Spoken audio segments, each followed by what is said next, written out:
What's up, everybody? What is good?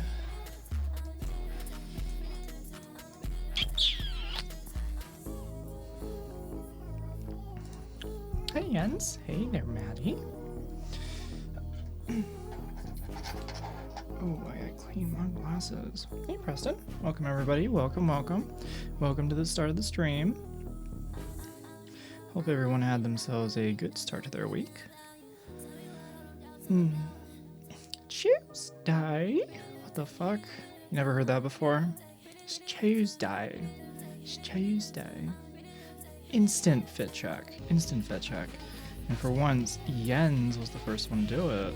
Woo! I'm gonna get the camera set up. I waited until the very last minute to set all of everything up, so that's why I still got like this thing hanging down. Look at who decided to show up without a permit. What's up, Drake? Oh, I can do that later. Let me set up the fit check camera. It's still in its box and everything. I didn't even unpack my guitar. As soon as I got back from Maddie's yesterday, ended up just crashing. Just crashed. Even the camera's like a little bit too high.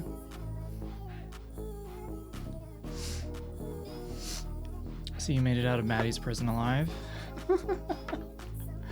She couldn't hold me for long. She has tiny little arms.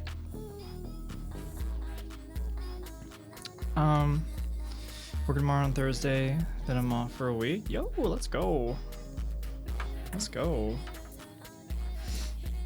At least you didn't have to make multiple toilet stops for bad oysters, lol. I'm sorry that y'all experienced that. They literally advertised like fresh oysters on their window. So, it's a definite red flag of a place for next time. In fact, I think next time we do some sort of meetup like that, Pinballer, I want to look at a good restaurant, but actually look into it. Because there are other places there that existed, so I figure, you know, next time with who? Yeah, let me just like make it all up right now on the spot. Fogo de Chao, it's pricey but really good. I know, it's just that, you know, I did not contribute much, so that's why I did not want to suggest that. Like the last time I went to Fogo de Chao was like for a wedding, like a wedding party. Oh, this thing. Did you get those McDonald's coupons I sent over? What? What are you on about? Fogo coupons? I don't know what you're on about. So today's stream is going to be super simple, very chill. After I kind of was on edge about whether I wanted to stream today or not, but since I like created that expectation, I wanted to follow through at the very least. So, there is no plan for today, but I don't mind it going whichever direction. I restringed my guitar, so I can check that out if y'all are interested. I'm feeling it. I felt a disturbance in the force. Did Brazilian barbecue get mentioned? Oh, hell yeah. Hell yeah. Politics? I mean, what's his name? Tim Walz. He got announced. I think Kamala is on stage right now talking after Shapiro basically promoted the two. I was watching a little bit before the stream turned on, so I'm kind of in the loop, but honestly, after I heard Tim Walz get nominated as VP, it's like, woo! That kind of put a pip in my step, I'd say.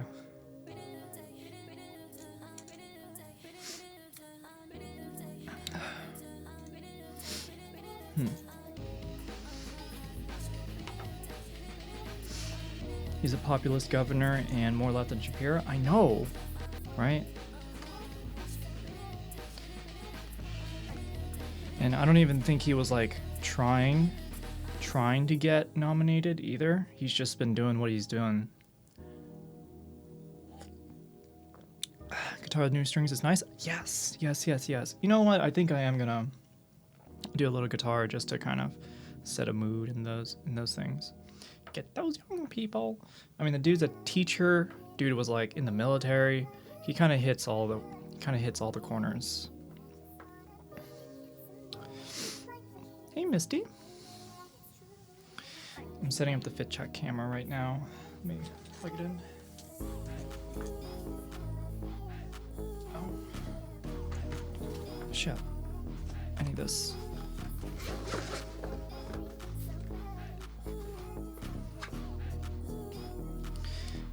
If I'm not feeling guitar, if I'm not feeling playing guitar, I'll probably do some producing since there's a thing I've been working on. And I've been hearing some critiques over the weekend by a little drummer girl. So I want to do some changes and give it a shot. I'm a dim and I want to win by any means. For once, I think Kamala is actually out for winning, given the picks. It makes too much sense. It makes too much sense.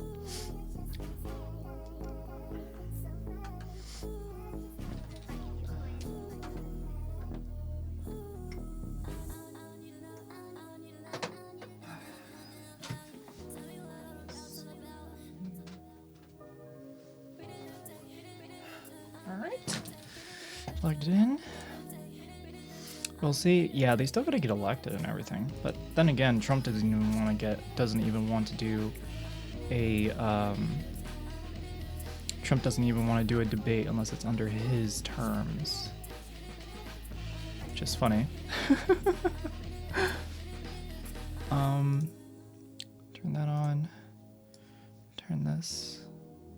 Whoa. I was holding one window on my computer and all of a sudden I was dragging another. All right, let's see if everything has stayed the same. Tiny 2. There we go.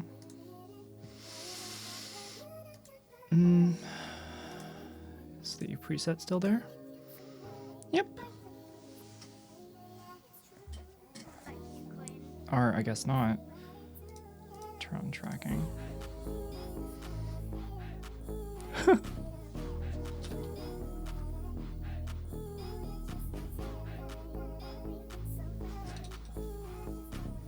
Has it decided? I think it's decided. I heard Tim Walz speak at a work conference a few weeks ago in San Diego. He seems chill. Didn't even know he was a politician. Exactly. It's not like he's actually. It doesn't seem like he's had like that definite direction towards wanting to be like president or vice president. Top tier pick, given the options available. I think that's a good zoom. What about color? Oh, I gotta check what I screenshotted before.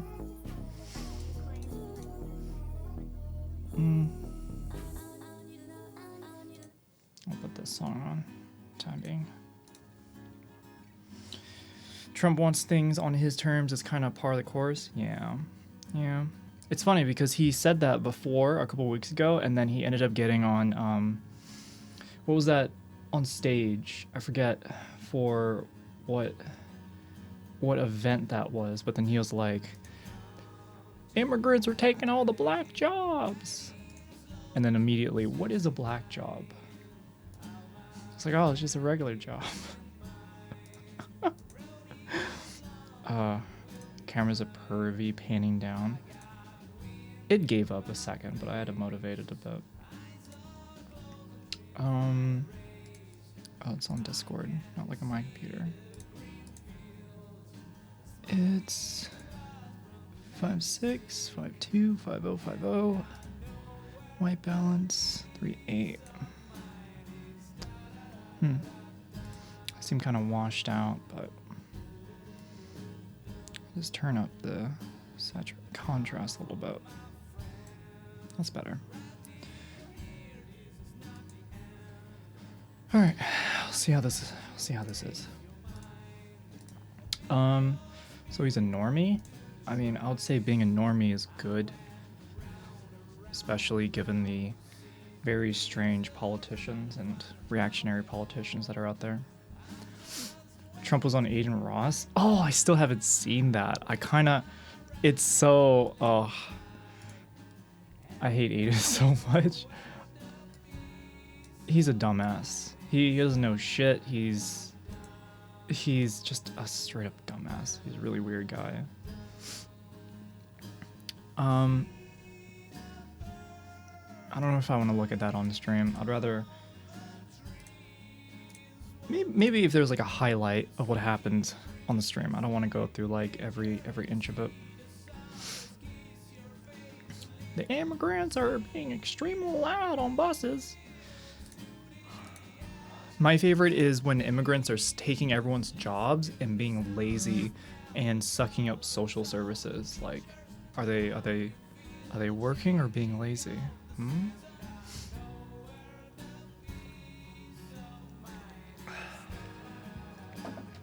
Okay.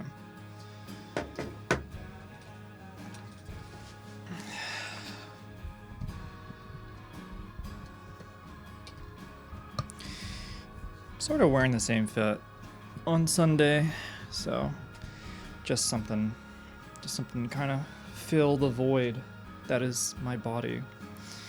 I think anyone wanting to become president must go through a load of trials to show that they can speak for the people, and any campaign trail should be a group event between all parties. There must be a fact checker.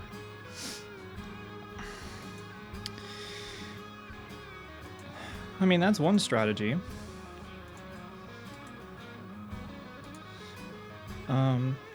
I would say one thing to tack on to an idea like that would be to have the separation of money from being in political power.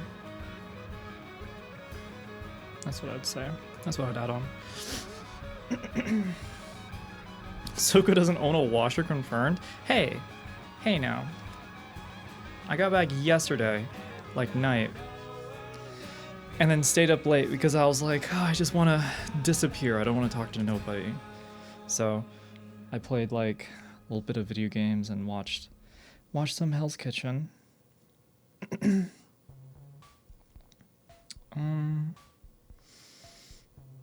see.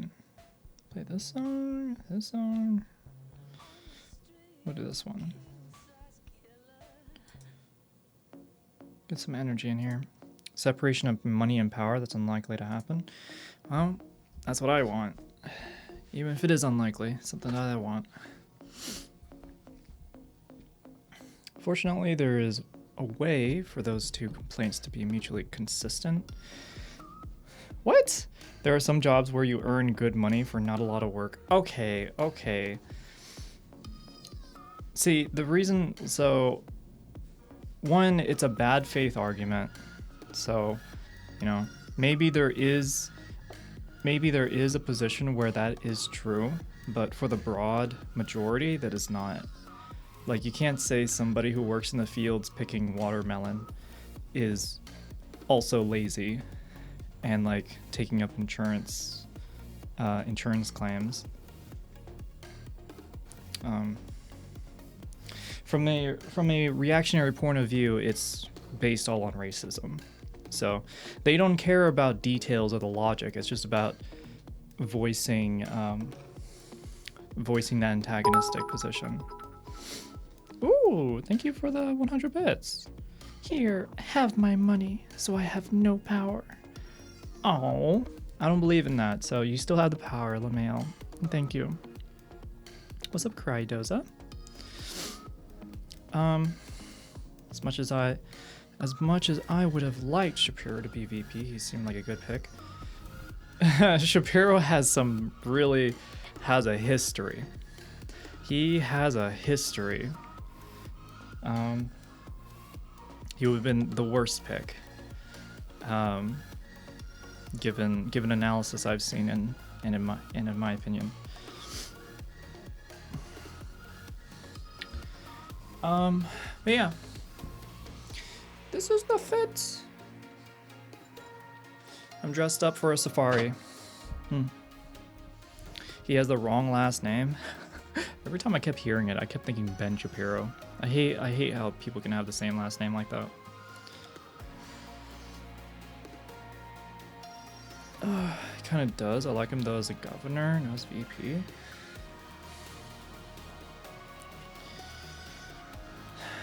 Let me see again.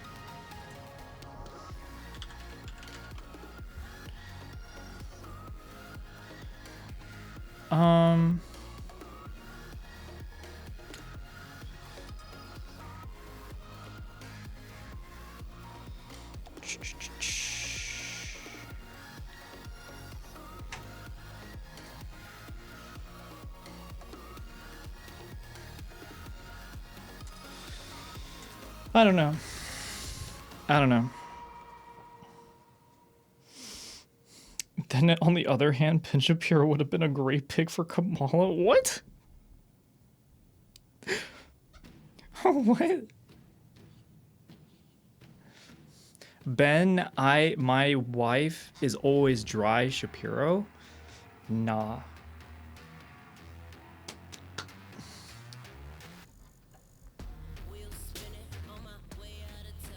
I can't tell if anything is loud or not. I feel out of...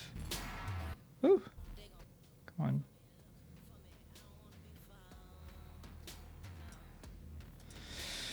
on. Alright. Let's unpack. Take a moment to do what I should have done before. Oh my god, I was watching Shapiro get owned by Neil deGrasse Tyson.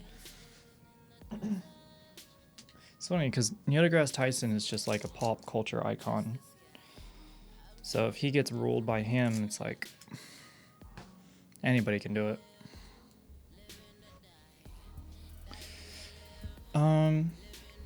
See, I don't know enough about US politics to really have an opinion. That's fine.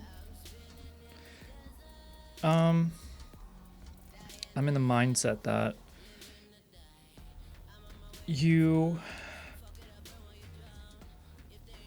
people in chat not be racist or sexist, just like basic shit.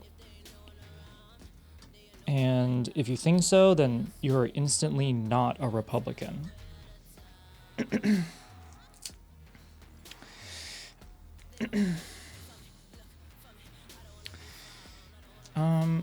Cynical observation, how bad is it to be on the losing vice presidential ticket? You're talking about being JD Vance? How good is it to be on a winning one? Kamala has an uphill battle at this point, so possibly the smartest Democrats politely declined to stand with her.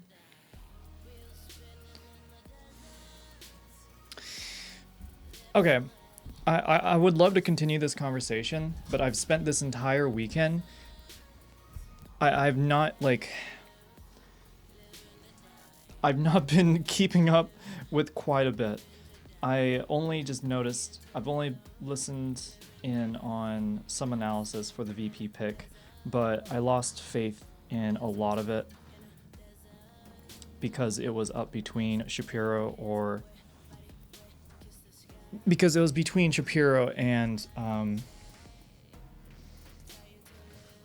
Tim Walz, and given the track record for the Democratic Party, I had very low hopes, so I didn't really care to put myself through that. Kamala's leading in the polls a lot now. She made the right decision. I suspect that's why. She made the right decision.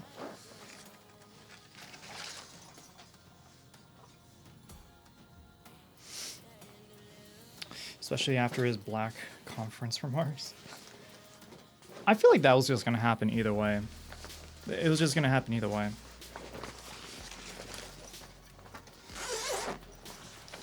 What gets me is all I see is the gun-toting rednecks all go for Trump, yet he'll not help them at all.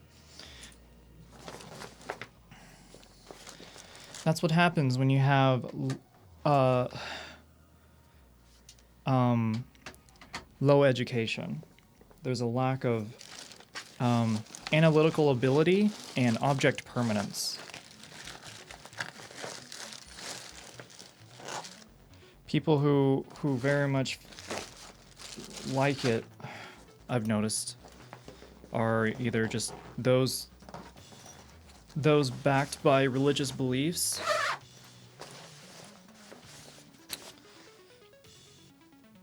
or it's like a cynical position towards generational thought, which is very strange because some boomers, like, what is that?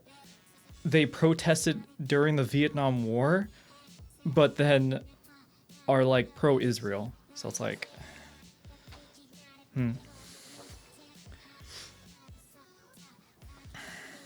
Still keeping an eye on Buttigieg. I mean, if someone has Hussein in their name, can be POTUS. Why not a gay guy with butt in his name? It's funny you say that. Who is that Indian dude who was originally trying to run for presidency?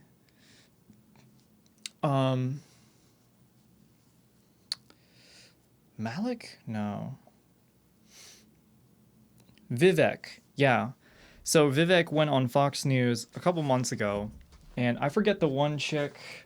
I mean, they all kind of look the same on Fox News. He was describing his positions, obviously, and the news host said, "Oh, I love those positions. I love the words. I love the messaging. It's so good. But I just wouldn't vote for you because, like, you're brown." And I'd say that shows to the extent of how far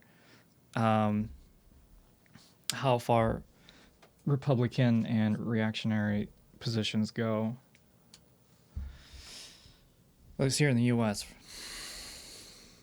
Buttigieg. Why did I say it the other way? Buttigieg. I've heard people say it, but I've never actually read the name. Wanted either Vivek or Tulsi as VPs. Trump's VC, but Vance seems decent. Vance is a weirdo.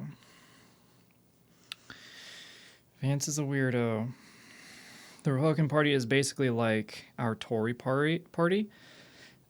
Yeah, basically.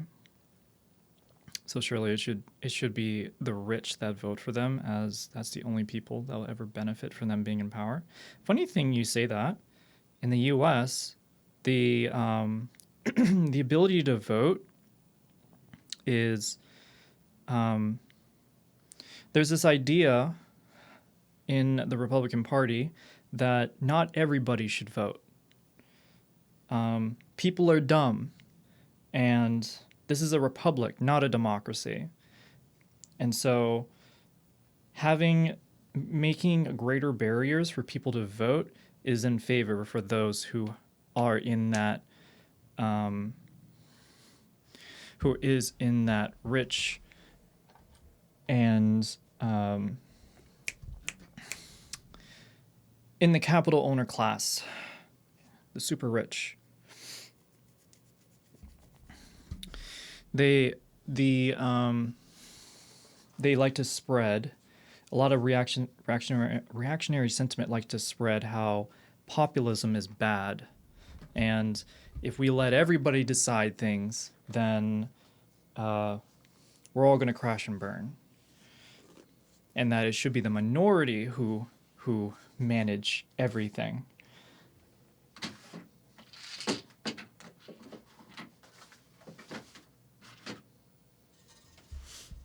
Top 1%. Yeah. Yep.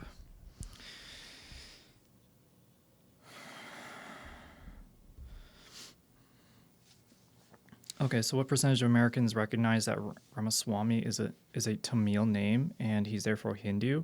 They don't give a shit. They don't look past that. They read his name and look at his face and they make a judgment right there. Most people aren't going into types of conversations that deep. It's like a lot of people just know about what mainstream media talks about, but not really the details that lead up to what the person has done up until then.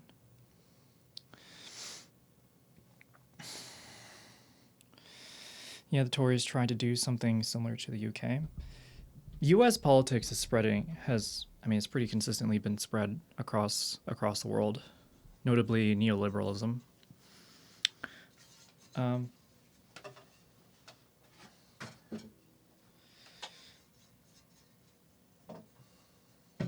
What am I doing? Why am I should be putting this over here.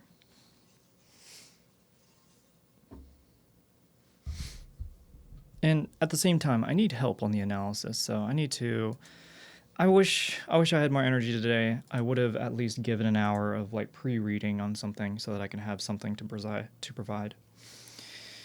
Play the guitar, please, without hands.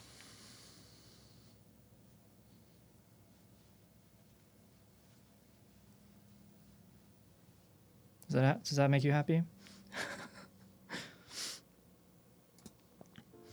Counterpoint, consider the tyranny of the majority. Direct democracy is a clusterfuck of a whole other kind.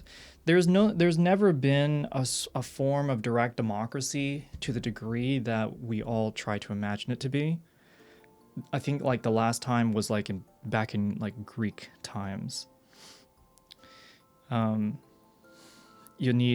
You really do need a representative democracy that discreetly takes the edges off of the opinions of the fringe loonies. So in that statement, you say that consider the tyranny of the majority. So so you're talking about the pushing, you're talking about the changing of position based on the majority. Now, you're saying that direct democracy is a clusterfuck of a whole other kind. The only positions that I've seen that people don't like direct democracy about is the inability to organize things. We have so much technology now today that it's not really an excuse. And you say that you really do need a representative democracy that discreetly takes the edges off of the opinions of the fringe loonies, in which case the majority would overcome the fringe minority. So you're saying like three different things in that statement there. Some of the opposite side of the body, but that works.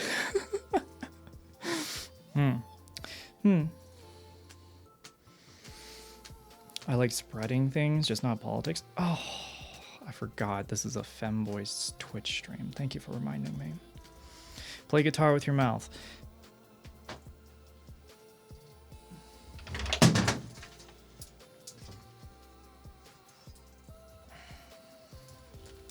Gosh, my guitar is gonna die.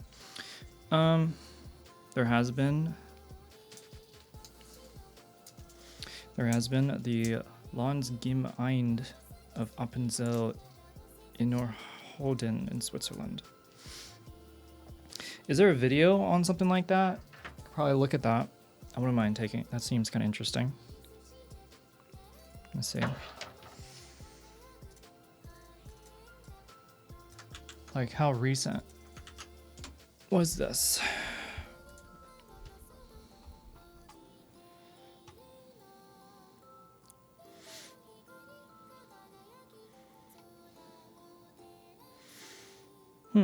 I'll take a look at that in a little bit. We got a load of shit going on. Wait.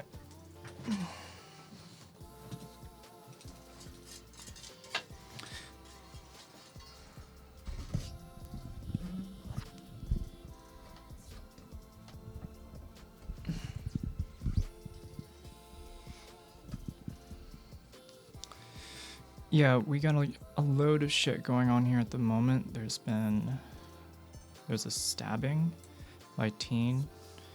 That a lot of people were told by some MPs that he was Muslim, by a Muslim terrorist. And a load of riots, and now have people complaining that the right to protest is being snuffed out. Oh shit, I forgot. There's also a race riot. There's a race war that's going on in the UK. I only heard about that just as a side note. When looking at what's been going on, I didn't really take a full picture into what's been going on there. Probably look at a video on that. Let me see.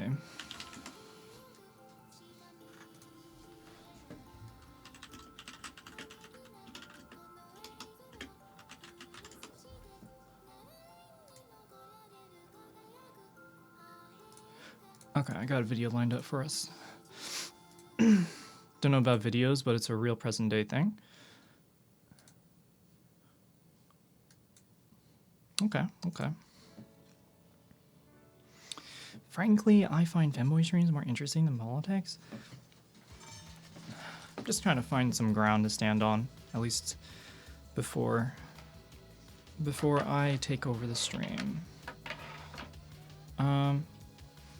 Very personal views on politics. I don't feel like getting worked up on it personally. Good answer. Good answer.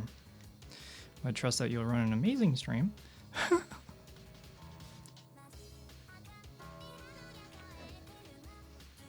I gotta hook this thing in. Landsgemen Einden are regular meetings where everyone votes on stuff. It used to be that our ceremonial sword was your entry ticket, but then the federal government made them give women the vote, and they decided they would rather switch to ID cards than give women swords. I wonder if the decision to use ID cards rather than give women swords is the majority or the minority.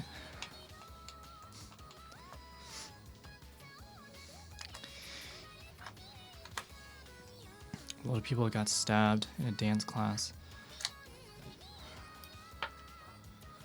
Hassan covered it, so I'm going to take a look at what he said, what he talked about it. I'll check out the video. I'd agree with that, but as we seem to have different political views just here, so less debate, more fun.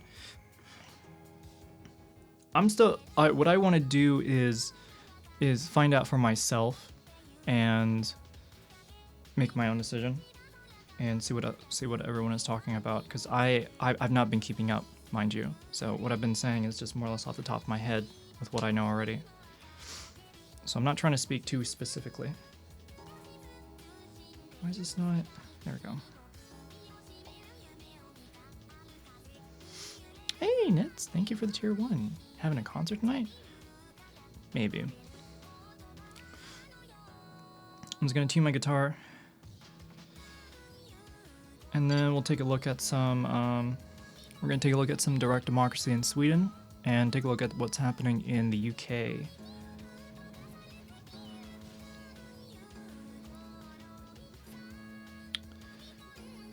Come on.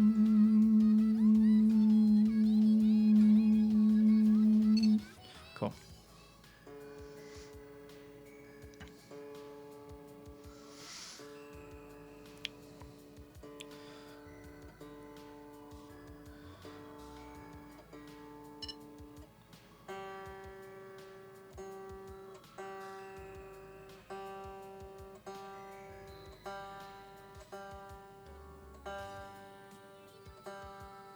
Almost there.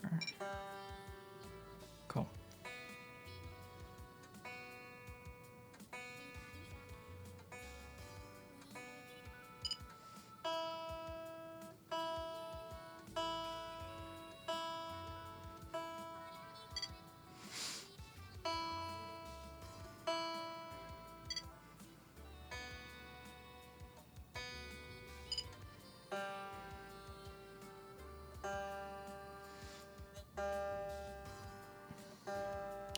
Hope you're having a great day.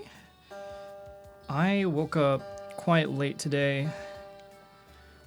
Did some chores and all, and then just immediately started getting ready. I wish I left a little bit earlier yesterday from Maddie so that I can have the evening to myself, but that's okay. Today might not be the longest stream. I don't anticipate hitting that like 5-6 hour mark today, but you know, I hope to stick around a little bit. I hope to stick around at least.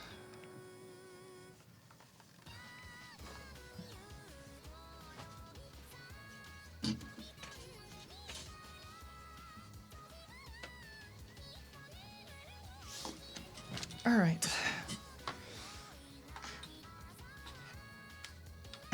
You're sticking it to us?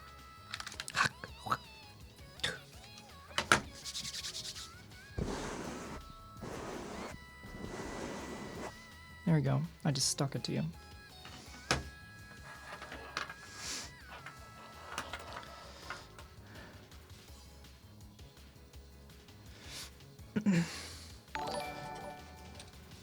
Oh shit. 12, thanks. Thank you for the Prime.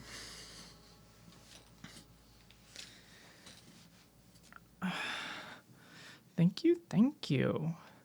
Subscribe for 4 months. Whoa, let's go. I didn't realize you've been subbed this whole time. Damn. Thank you for the sub again.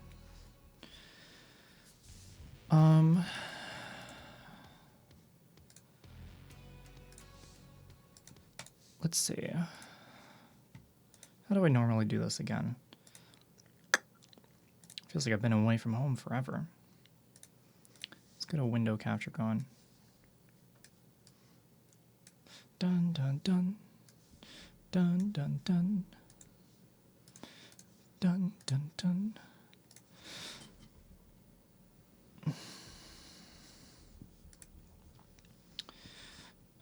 Hey Soko, one should get to you by the 9th. What's today? Oh, this Friday. Okay, cool. I'll see if it's there Friday. If not, I can go on Saturday. They're open on the weekends, and I only recently learned that. Only recently learned that. Oh, and after that last sub, we have ourselves a hype train. Any big donors out there would like to get the bleeding purple emote, feel free to donate some subs. Might be some people in the chat that won't be able to afford it, but they would be very happy for you to have a sub. It also helps this channel grow. Let's see.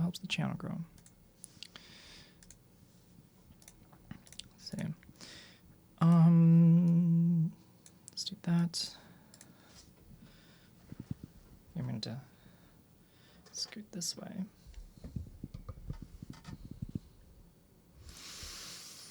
All right. Let's see. So we're talking about direct democracy, and it looks like there is a direct democracy in Sweden called the Apanzel Innerholden.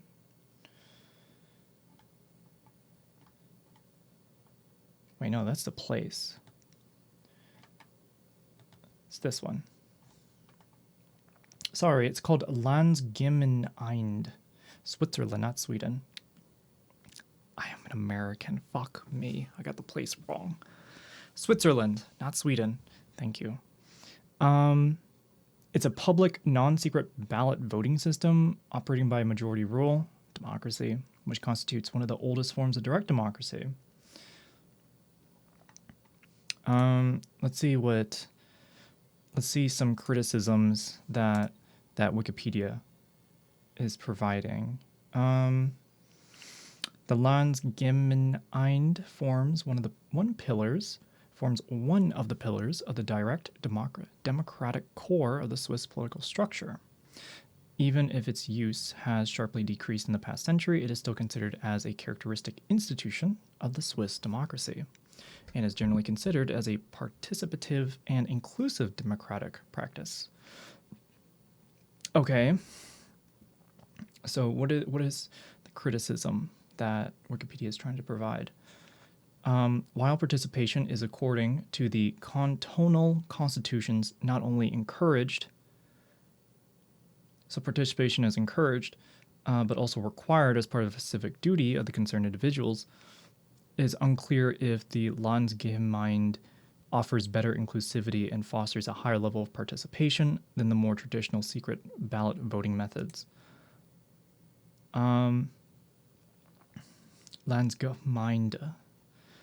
Evidence suggests that attendance at assemblies in Appenzell and Glarus, as well as most town meetings in Vermont, and possibly also in ancient Athens, has always been limited to roughly 20% of the citizenry.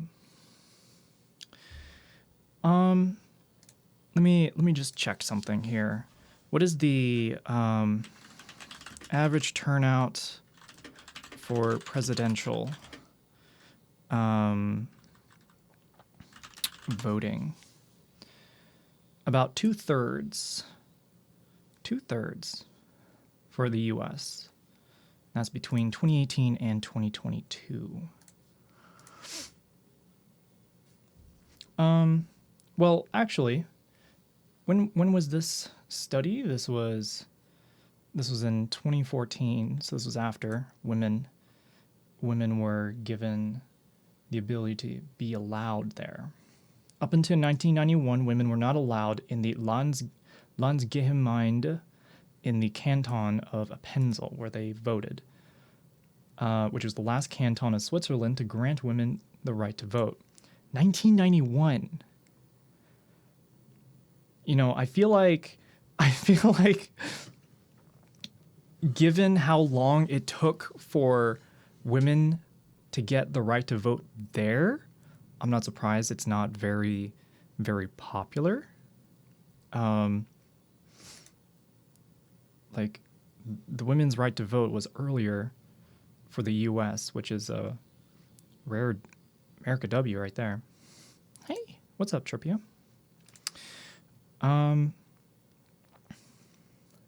So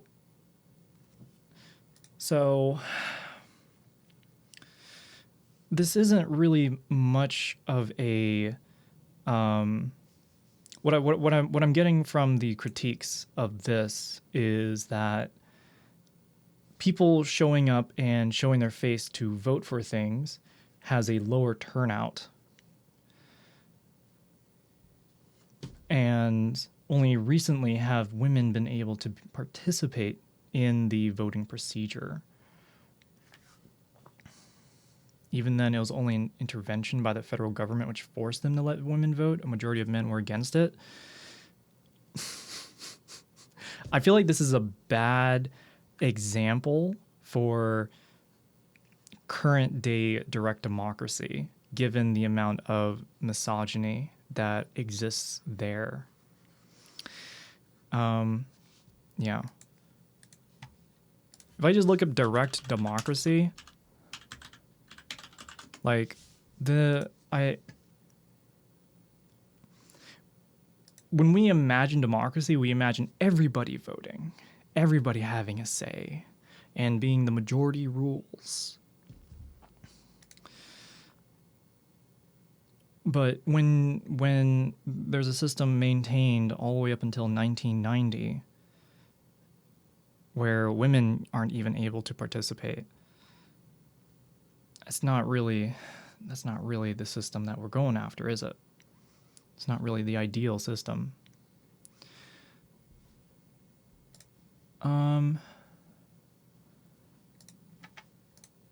Let's see some examples.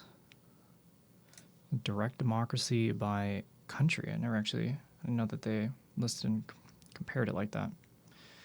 This is current day direct democracy. Then current day direct democracy is not true direct democracy.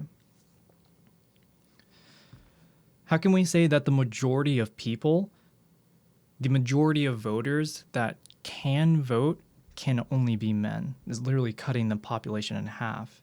And then on top of that, given Switzerland's specific direct democracy, where you have to put your name on it, of course, certain people are not going to participate completely in that process.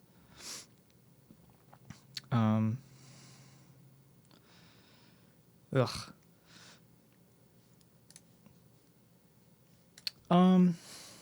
There isn't really much I wanted to say about this, but looking at the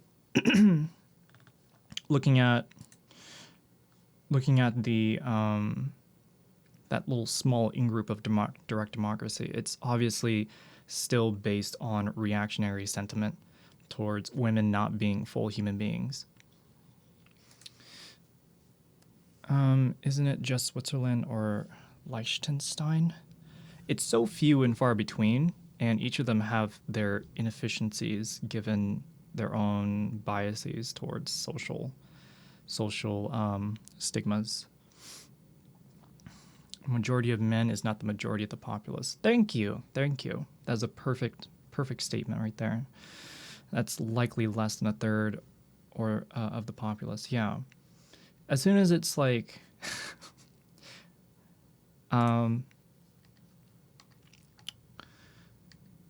the Landsgensgemeinde is a bad example for saying that direct democracy does not work, especially since like it took a greater power for them to let women participate.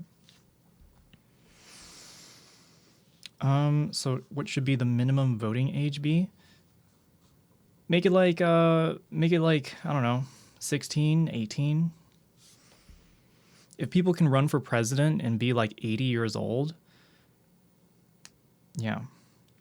Should criminals get the right to vote? Yes, they should. What about immigrants? I'd say if there's like if they're just staying as a visa, it's not like somebody can just like, it's like, oh, I'm going to go visit some family in the U.S. during the presidential election and be like, all right, I'm going to go cast my ballot. Also, when you say immigrants, it's like if they have immigrated, they are citizens. So unless they are a citizen, then they don't vote. If they are a citizen, they vote. It's not like somebody just coming in, some like random French dude just flies on the plane and is like, ha, I'm going to vote. I wonder what the man/women demographic is, usually about 50-50. It's 50-50 across every board. It just averages out. We should apply the Sneeko argument and say the age for voting is when children become mature. Not the Sneeko argument. Damn it. Legal immigrants are citizens that have lived there for a while, so they become citizens. Yeah, to say somebody is an immigrant, it's like you're describing like a process that they've been through. So it's not like a conclusive state. It's, are you a citizen? Are you not a citizen? It's not, are you an alien? Or are you currently immigrating, or have you finished the immigration process?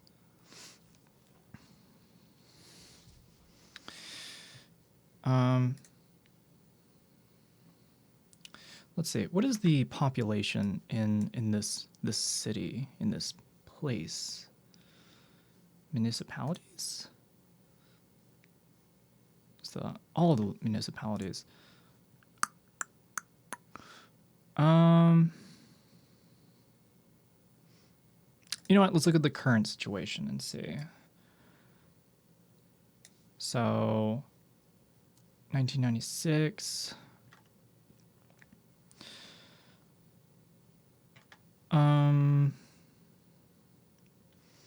Besides the cantonal assemblies, the Swiss Confederation is supporting various projects inspired by the Landsgemeinde and built on some ideas. Doesn't really describe much.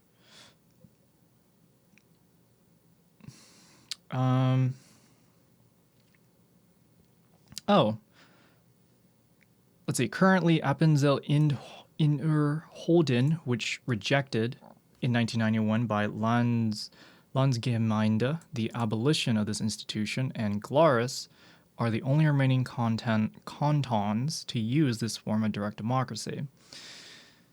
The usage of Landsge has since then never been questioned in these two cantons, which suggests that citizens are attached to their institution. I don't really know what they mean by that. Moreover, turnout rates remain constant in the last 50 years, both in Appenzell Innerrhoden and in Glarus.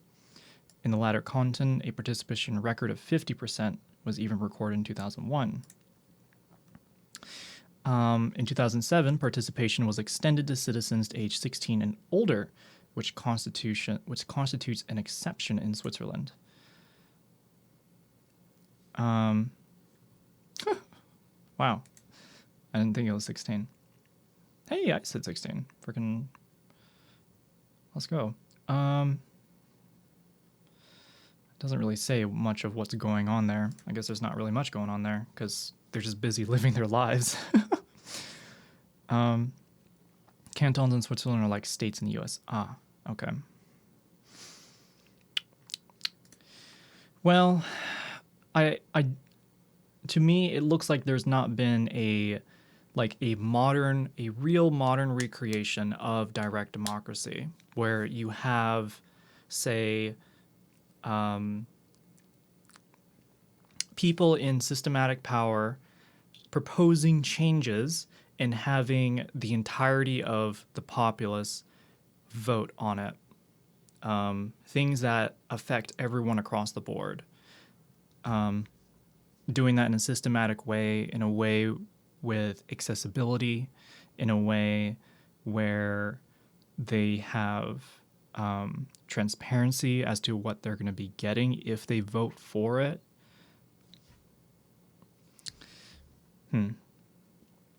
So it sounds like it would really work well on a small scale. I think that there is no think of a time when there was one vote that really turned the scales on a presidential election or on some sort of election.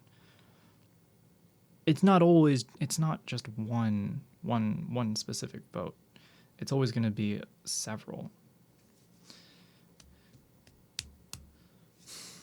Okay.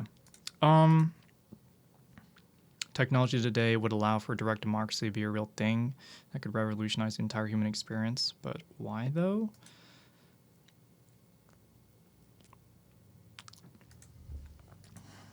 I would say to update everything. Update. Bush versus Gore. Okay, I can only extend my knowledge about these so far. I'm goddamn amateur in this regard.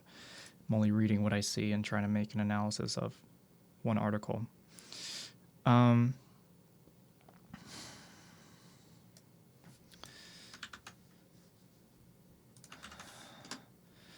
Let's see.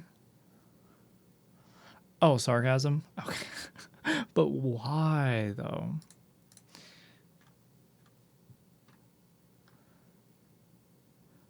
Okay, how close was the Bush?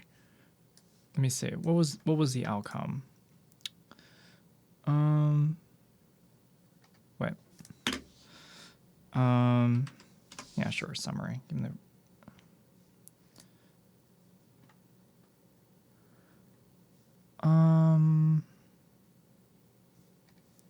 I need like.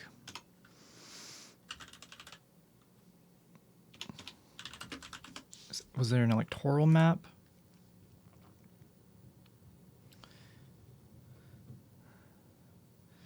So for Bush versus Gore, they had 271 electoral votes for Bush, and for Gore, they had 266. In terms of popular votes, Bush was ahead by over 500,000 votes. So we're not just talking about one vote. And even even in America's perspective, it wasn't even one electoral vote. To say that direct democracy wouldn't be able to work, I mean, it's pretty obvious that the majority wanted Gore to win, but then because of how the states are organized and the electoral colleges created, then Bush won, which makes no sense. How can everybody want something and yet it be completely the opposite? Down in Florida, super close, especially when the courts basically decided. I'm only watching out for, yeah, thank you, Amoya. The contrast between Gore's conduct in 2000 and Trump's in 2020 is staggering. The contrast between Gore's conduct? I mean, Trump is running as a Republican. You're like describing somebody who's just slightly more left than Trump. Okay, but anyways, popular voting shows that like there's information there and it can be acted on. Here, we'll look at this as we'll look at this final on the Electoral College. And then we're gonna take a look at what's happening in the UK. But we're gonna watch Hassan do some analysis on it because I'm yet to actually hear anybody talk about it. So let's look at the history, the original plan. So the Constitution provided the original plan by which the electors voted for president.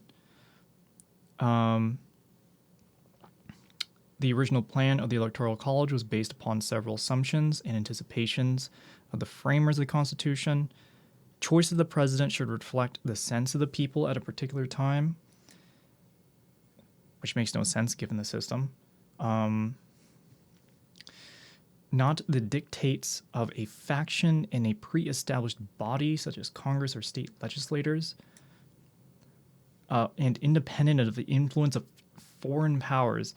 This direct democracy would solve this issue. It would solve this issue. So the choice would be made decisively with a full and fair expression of the public will, also maintaining as little opportunity as possible to tumult and disorder. Again, public majority rule would overcome this limitation. Individual electors would be elected by citizens on a district-by-district basis. Voting for president would include the widest electorate allowed in each state. So this is like a rule unto itself given the system's existence. Each presidential elector would exercise independent judgment when voting, deliberating with the most complete information available in a system that over time tended to bring about a good administration of the laws passed by Congress. This is a weird statement. I feel like I'm giving an opinion, not a statement. But again, a rule, an assumption based on the existence of the system existing, candidates would not pair together on the same ticket with assumed placements towards each office of president or vice president. Candidates would not pair together on the same ticket. It's like a weird axiomatic counter contradiction to the system's existence.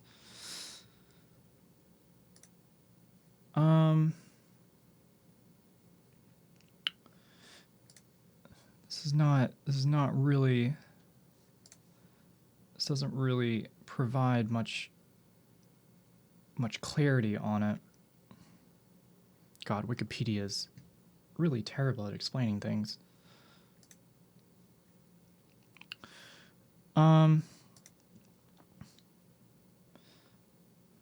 Either way, the Electoral College is based on districts. and the population in those districts.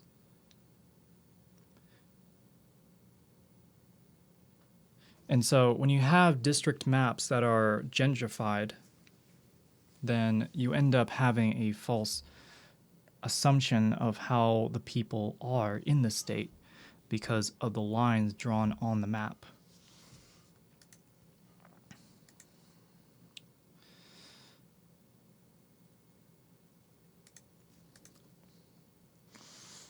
Winner take all systems, especially with the representation not proportional to population, do not align with the principle of one person, one vote. Critics object to the inequity that, due to the distribution of electors, individual citizens in states with smaller populations have more voting power than those in larger states. Some sort of strange in between. Some sort of strange in-between system. Gore had to preside over the meeting of the Senate, which decided to accept the result in Florida, and he allowed that to happen despite his own presidency being at stake. Which decided to accept it in Florida, and he allowed that to happen. I guess he had the option to not accept Florida. If that would have happened, I don't know what would happen then. All right. I'm not really paying attention well today. Okay. I did have I had some previous ideas and things to stream on today, but doing this instead is all right. Electoral College uses population count from the census, which also counts non-citizens. That's interesting. If that's the case, then all of these Republican reactionaries talking about how immigrants are doing like fake voting or like double voting for their candidate, and yet the census takes and yet if the Electoral College uses counts from the census and the census counts non-citizens, this being a thing already for the Electoral College to use, it's like, how come you don't see or why do you see like states like Florida and Texas sending away immigrants to like more blue states, when in reality, if they had those non-citizens there, they would have greater power to swing the electoral vote? That's an interesting thought. Isn't it fair enough that a person in Wyoming's vote counts twice as much as a person in New York?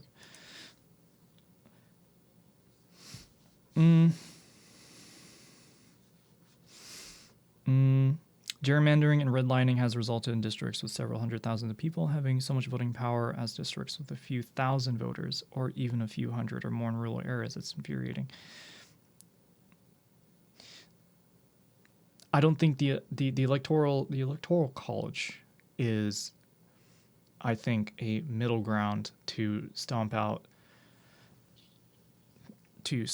direct democracy and having the majority's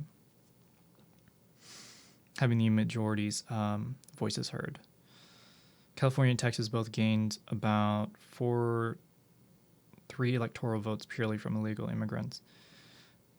As a political stunt, then they're dumb. Fucking dumb. They're dumb for sending people away that would make their electoral college electoral voting power greater. Historical context: when the Constitution was drafted, nobody was sure this USA thing would work. A lot of it is safeguards and protections aimed at placating nervous potential states. Let me look one more time here.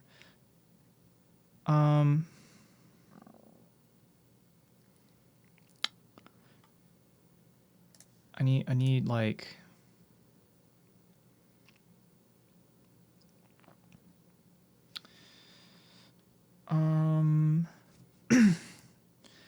chosen community member has been decided.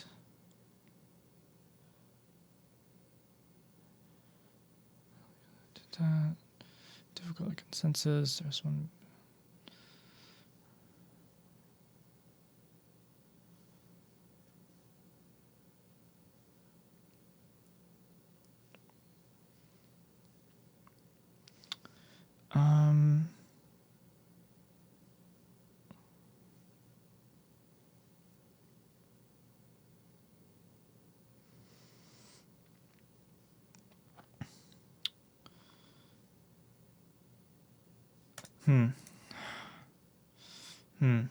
When the Constitution was written, the only people who were counted as humans were white land-owning men.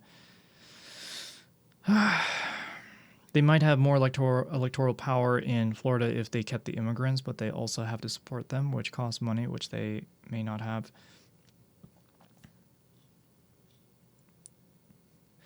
Florida is not Florida without Orlando and Disney.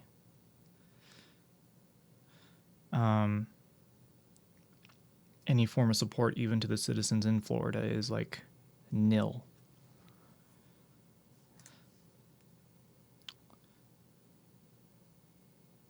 Okay. This is an interesting topic. I wish I can speak more onto it, but it's not something that I can just kind of pull together right now.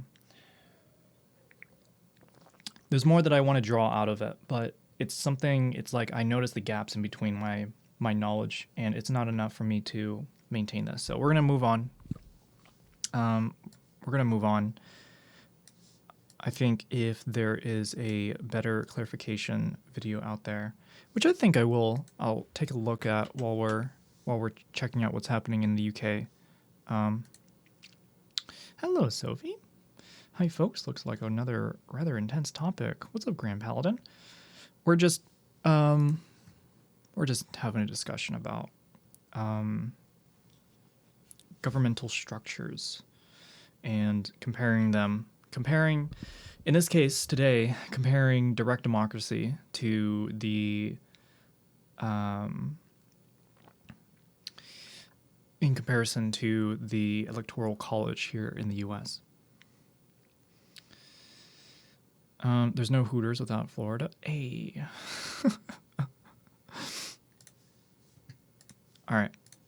Let's take a look at what's happening. You fucking Pixar character. Let's talk about the riots, because there's race riots happening in the UK. Incredible stuff happening in the United Kingdom. Not so united. I told you guys that like the reform gains were nothing to just like cast aside. I told you that the growing momentum of like far-right nationalism in the UK would be a genuine problem, and now they're doing pogroms. Rioters attack a hotel in Rotherham as the violence grows and the Prime Minister calls out far-right thuggery.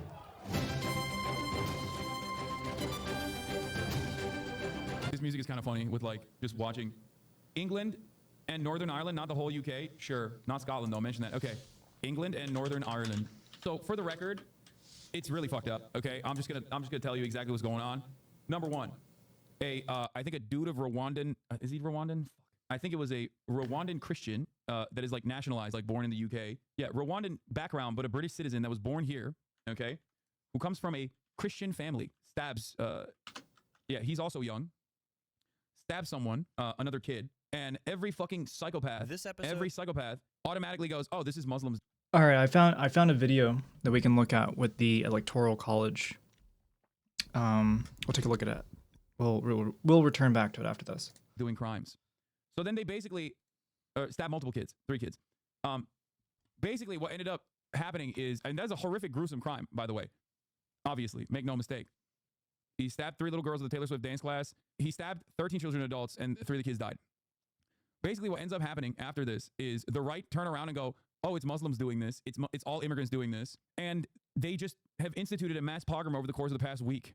And the media coverage on this has either been not at all, or specifically on the boundaries of like pro-British people protesting, like right-wing people protesting. I don't know. It's really fucked up. It's another, dude, stop defending what is not defendable. What?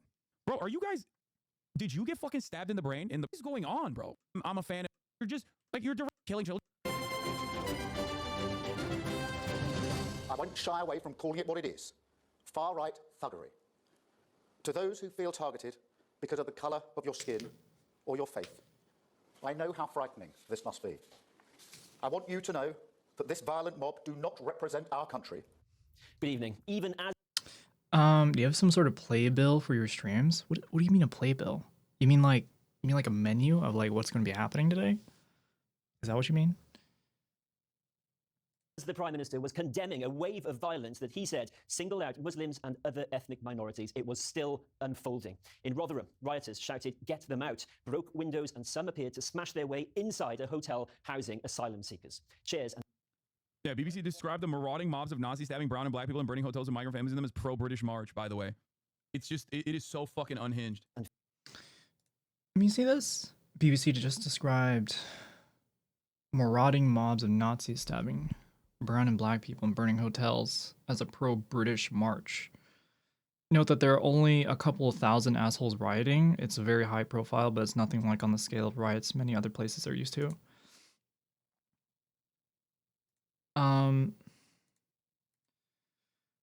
I mean, I'm surprised that there is any arrests given these brown shirts that are like walking around outside and protesting. Yeah, like Broadway. I don't. Today was unanticipated, but we're still here. We're still doing this. Yeah, BBC described the marauding mobs of Nazis stabbing brown and black people and burning hotels with migrant families in them as pro-British March, by the way. It's just, it is so fucking unhinged. and fence posts were thrown at police who are continuing to deal with disorder outside the I gotta Holiday Inn pee. Hotel. We'll be live in Middlesbrough tonight, where some 300 protesters gathered at the town's cenotaph with chants of "We want our country back." It follows yesterday's unrest in several towns and cities across England and Northern Ireland. We also report from Liverpool on what the police called a night of deplorable violence in which 23 people were arrested. Well, the violence escalated rapidly in Rotherham this afternoon as rioters attacked a hotel housing asylum seekers. Home Secretary Yvette Cooper said police had full government support for the strongest action against those responsible. While in Middlesbrough, a crowd of around 300 people marched through the town centre, some attacking police, others smashing the windows of houses and cars. From Middlesbrough, our chief correspondent, Alex Thompson, has this report. Today, Yorkshire, Rotherham. Crowds clashing with police outside a hotel where immigrants are being housed. Bottles and furniture thrown at the police, masked men shouting Yorkshire. A bin set on fire by rioters with little regard for anyone inside the hotel. A police force, at times, appearing outnumbered. Right now, there are attacks happening on a hotel in Rotherham. Marauding gangs intent on law breaking, or worse, windows smashed, fire set ablaze, residents and staff in absolute fear. There is no justification, none, for taking this action. Early afternoon, hundreds had gathered in Middlesbrough's city centre. Everyone we By the way, this shit was posted all over Facebook, by the way. English chuds thought it was a real image. In Birmingham, migrant crowds are waving swords live on TV. Where are the British police at the moment? They threatened to riot in Birmingham, a lot of South Asians and Muslims, in front of like a hospital and shit. I don't even know how to describe it. It is just so fucking insane. spoke to condemn the violence, hated Not far right, it's what's the right. term hard right. They just feel immigration's out of control, opinions forceful, and to many fanciful. Motherfuckers wearing a Trump 2024 hat in London, bro. What the fuck? It's our country and we're getting pushed The universality of hogs, once again, by the way. Everybody looks like a fucking thumb. Oh, out. I understand how the Native Indians felt in America. Now, because that's what the white man did when he pushed them out. Only it's the white man getting pushed out of this country. Hold on, what is this? What did she say? Oh, so that's crazy. He's this dude is actually wearing a like a Kentucky America flying past kind of hat. MAGA is, what is it? Reactionaryism, hogism is like a universal thing. I swear. Tear gas will stop them, of course. If only the far right, only the right wing were just slightly more educated, they wouldn't resort to violence.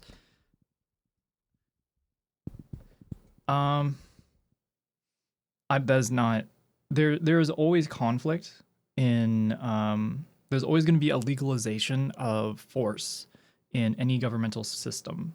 It's a legalization of force determined by the state. It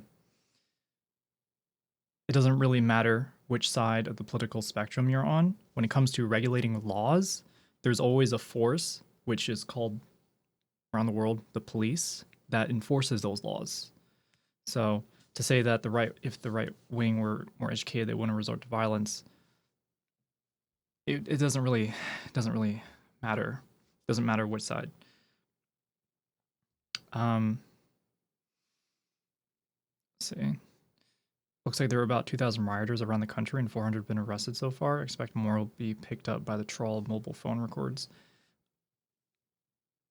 I'm trying to find that I'm trying to find that tweet. And too bad this space isn't held by people. Too bad y'all watching right now don't use Twitter as much as other people. I want to find that Twitter post. Protests don't mean violence no matter what side. The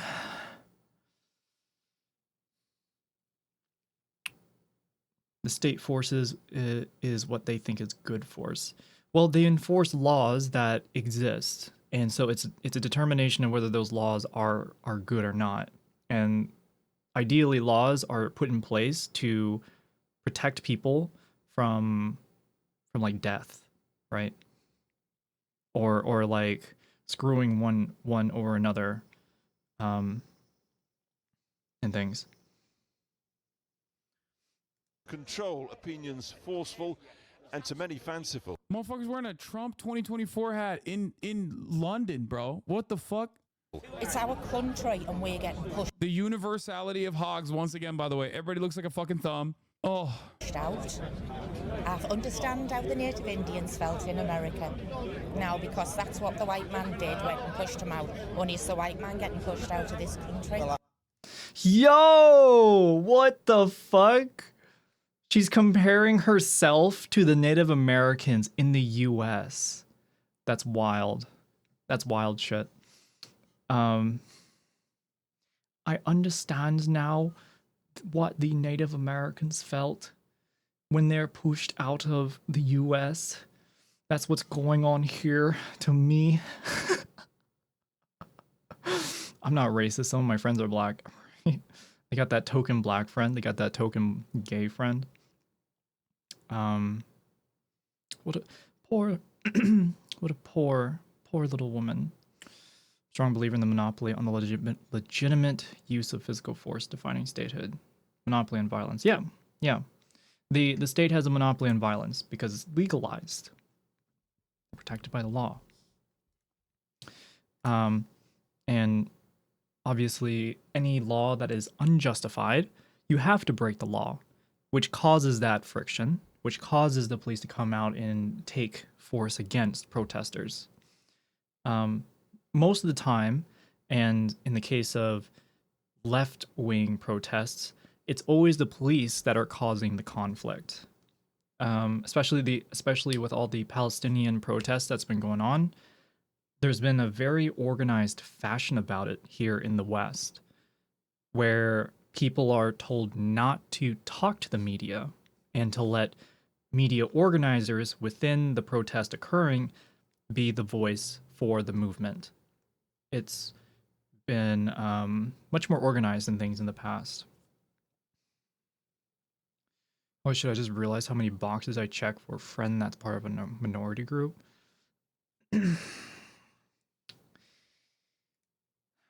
In America. Now, because that's what the white man did, went and pushed them out. Only it's the white man getting pushed out of this country.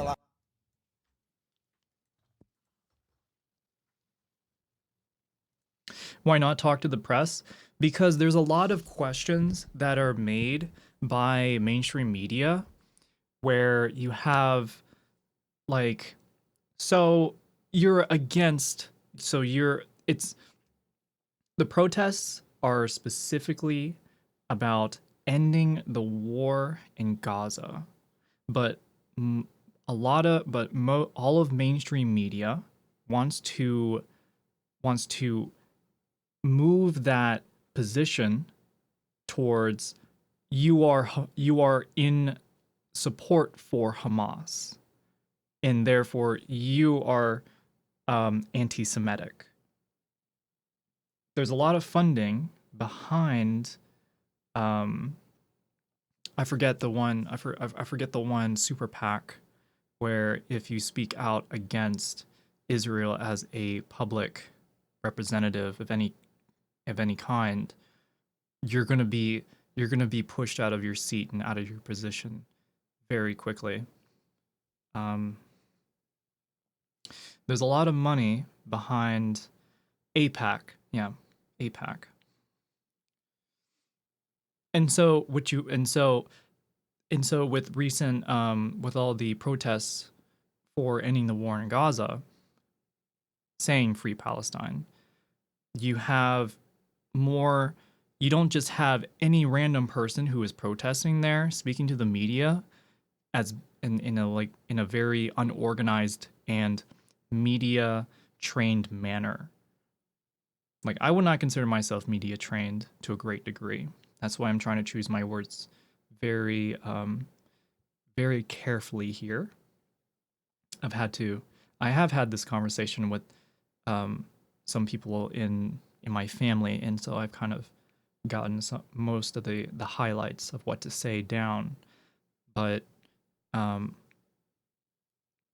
those who are at those protests and who are the most highly media trained are the ones that do speak to the media, so that the media can't twist the argument or twist the narrative in their direction to guide the conversation towards, oh, you're pro Hamas, oh, you're pro killing, you're like, was it you want all Jewish people dead or something like that. It's like, when you say you want that's why it's specifically you want the end to the war in Gaza. Spin doctoring, exactly. I unironically want some spaghetti right now. Divergence. If you control the narrative, you can do anything shady, in other words. Yes. Yes. The families and that have come here today is for peaceful demonstrations, no riots. No, we don't want to be like everybody else labelled far right. Okay. You know what? I want to see this video that he clicked on. What video is this?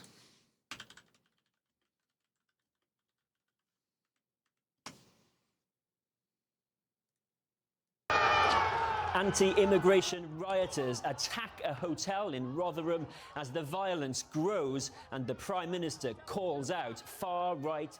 Native Indians felt in America now, because that's what the white man did, went and pushed him out. Only it's the white man getting pushed out of this country. Well, I hope everything goes peacefully. I think that's what the majority of the families and that have come here today is for.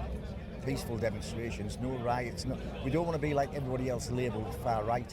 So first, this man let his flag do the talking. There's been a lot of aggro, there's been a lot of trouble. Stop the invasion, send them back, save our country. When it's them that's going into the housing complex and rioting outside of their homes.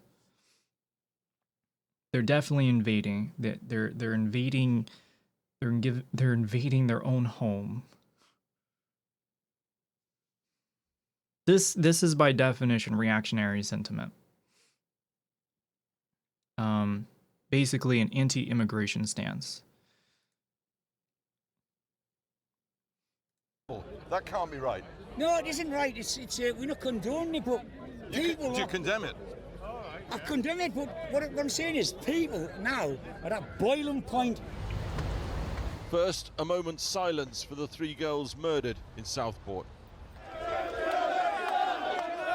And then the march. Along the city's main Linthorpe Road.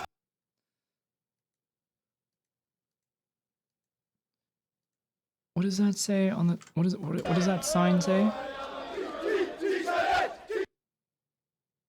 Along the city's main Linthorpe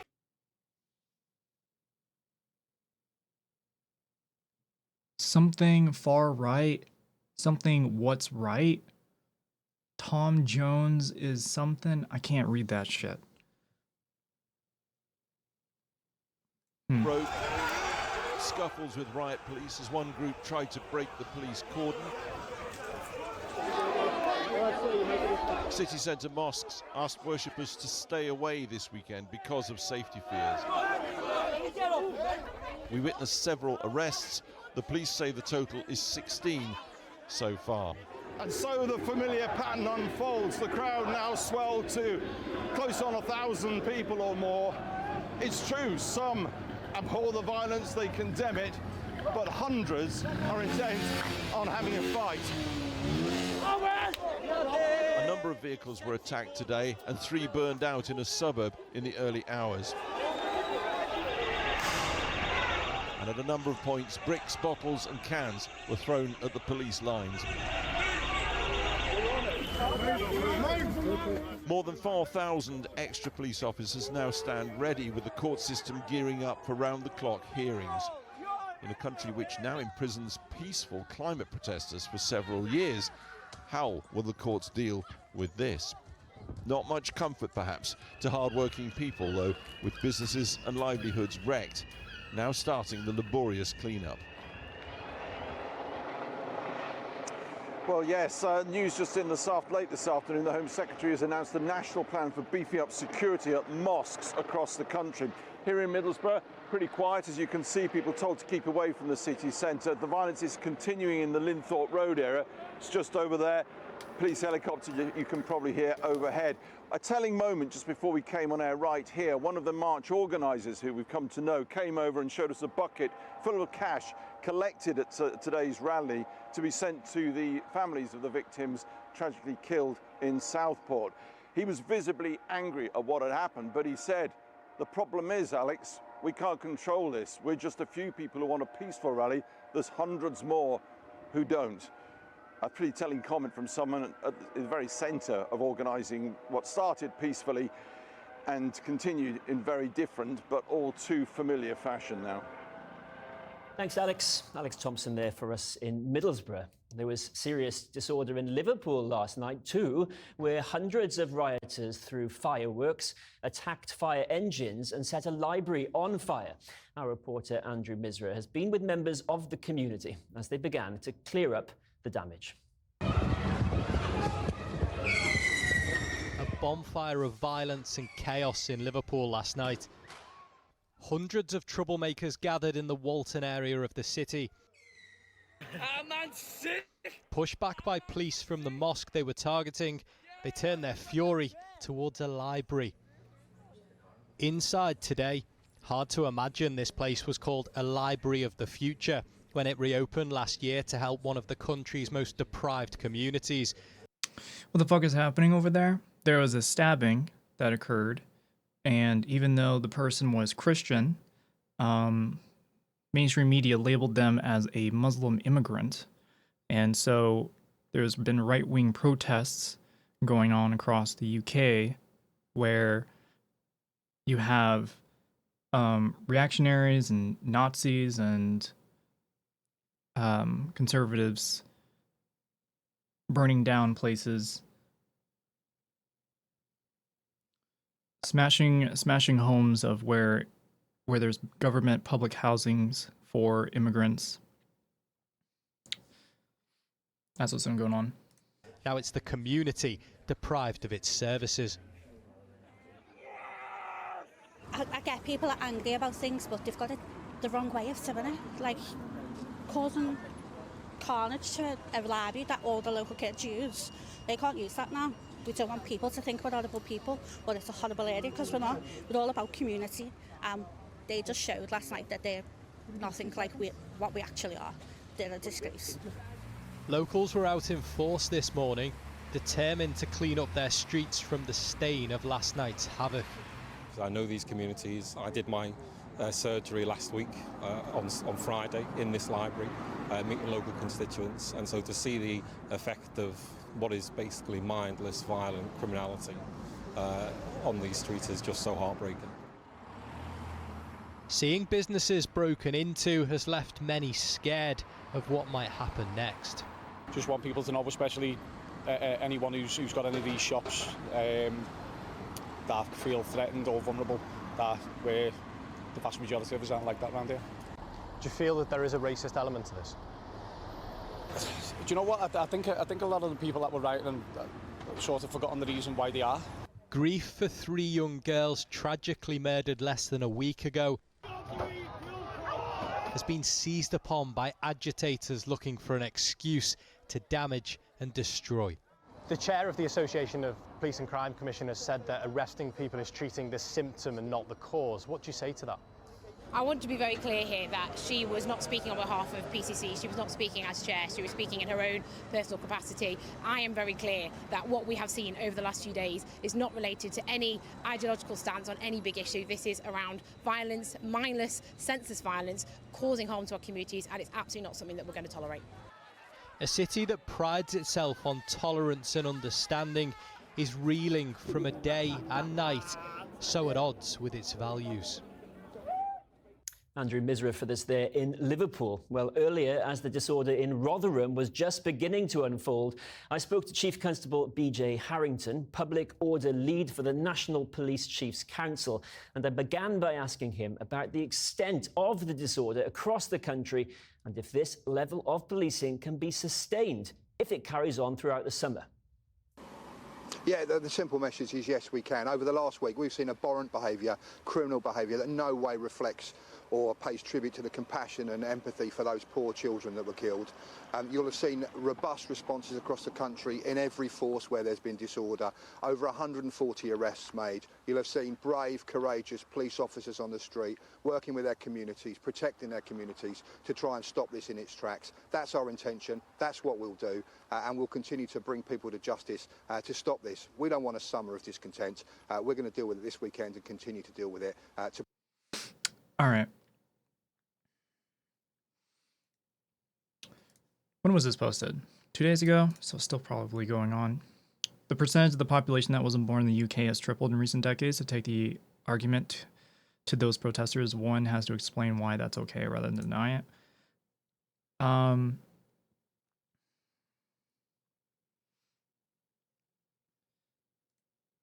It's not like the reaction given what has happened is obviously not right. It's wrong. And for the media to spread the false narrative that the person was a Muslim immigrant only stoked that fire for people to act up in the way they did. Not to say that they weren't already primed given their position.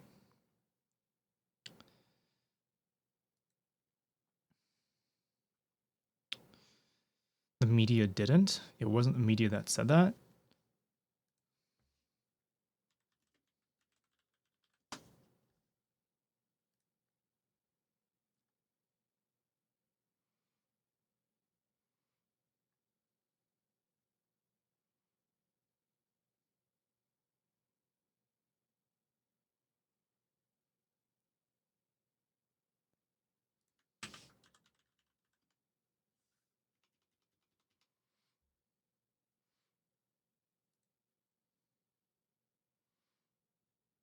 Okay, the media did not say that.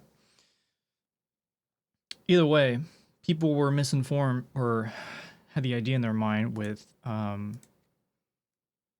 person being a Muslim and with anti-immigrant positions already withheld. They were acting on it. It wasn't normal media, rather social media was used to spread their false views. To name them is actually quite unusual at this stage. To name them? You mean the protesters?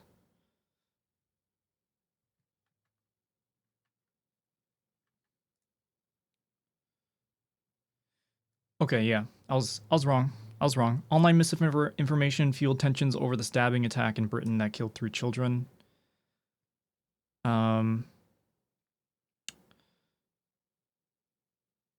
Within hours of the stabbing in northwest UK and England that killed 3 young girls and wounded more children. A false name of a supposed suspect was circulating on social media.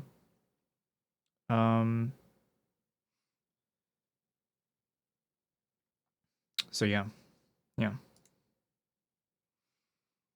The knifeman, yeah.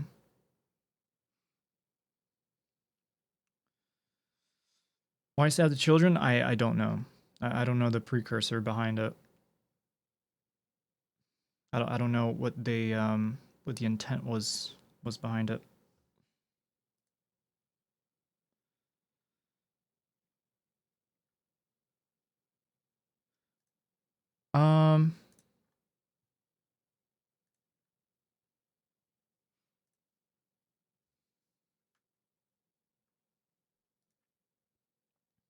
All right. Well, that's what's happening in the UK right now.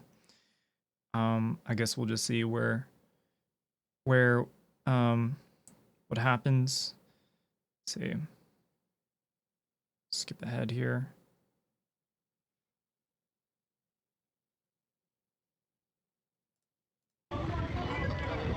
Like, the amount of confidence these motherfuckers have to be able to do whatever they want in this regard is so crazy. Just like with January 6th, like, they don't think that, well, they don't think at all, just like with January 6th, but they don't think that there's any repercussions for this kind of behavior. They just do not understand that, like, what they're doing is just completely unconscionable, and to a certain degree, they're getting away with it.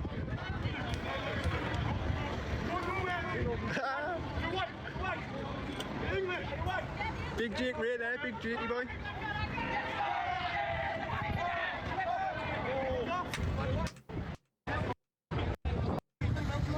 The effects of mass migration and open borders is what's going on. Civil war is inevitable, he says.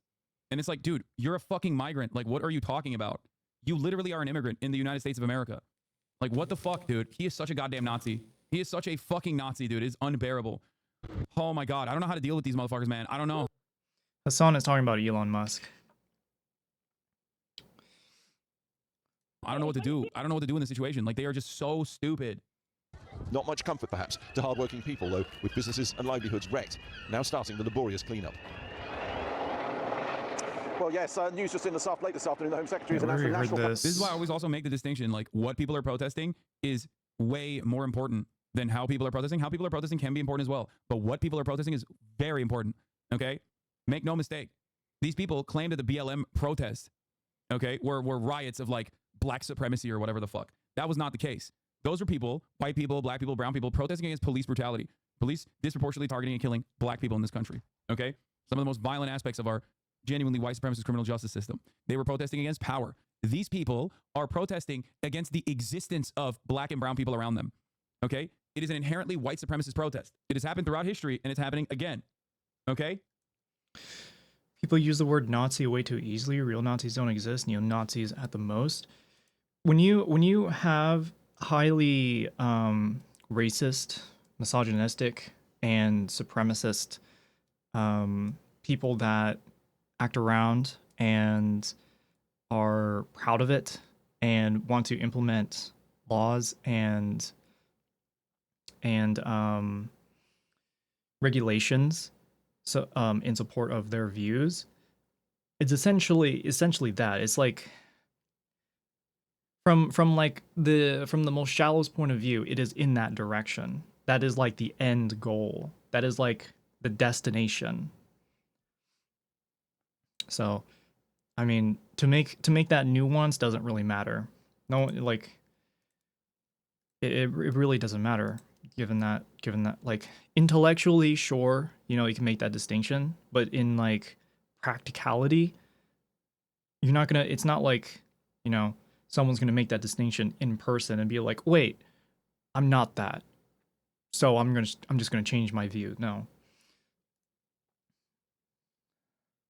Plan for beefing up security. Already saw the end of this video. Let's see. Like leading the charge, the EDL, English Defence League. Anyone who's got any of these shops that feel threatened or vulnerable, that where the vast majority of us aren't like that around here. Yeah, the guy who's like leading the charge, the EDL, English Defence League, whatever the fuck it's called. He is also backed by literal pro-Israel groups. Okay? So no, this isn't just like, this is the idea that this has nothing to do with Israel is also fucking stupid. Here he is in a fucking IDF shirt. Here's Tommy Robinson and co posing with the Israeli army wearing IDF t-shirts. The far right in Israel and Britain don't look or behave that differently, do they? Yeah, they don't.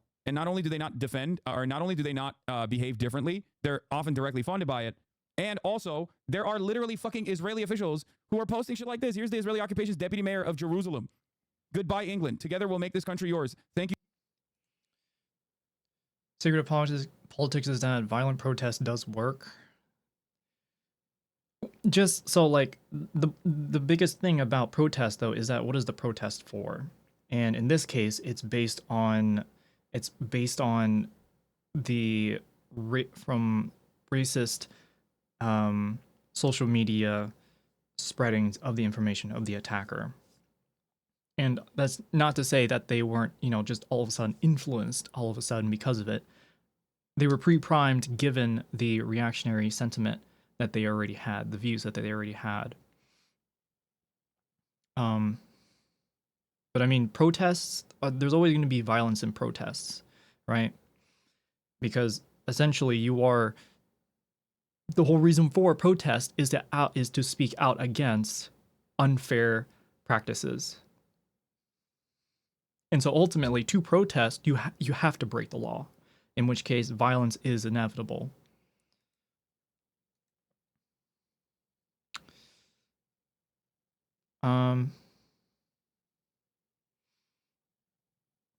Don't the British government and Israel have historical beefs that go back to Israel's founding?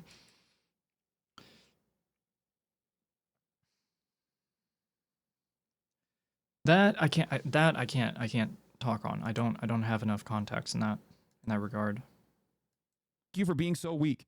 Maybe I should say he's like backed by the Russian government or something for a lot of you liberals to like actually calculate it in a way that matters. Because I know many people's brains short circuit when I say Israel. Many people who literally are constantly talking about like Russian involvement, Russian interference, Russian interference, Russian interference. Ooh, it seems like Russia is stoking the fires. Which, by the way, Russia might be. Okay, why the fuck wouldn't you take advantage of a country at the midst of a collapse like this by pushing and pulling in ways that matter to genuinely push for some kind of fucking to push for some kind of like race riot? But Israel's doing that shit too. Look at this, like no shame, no fear.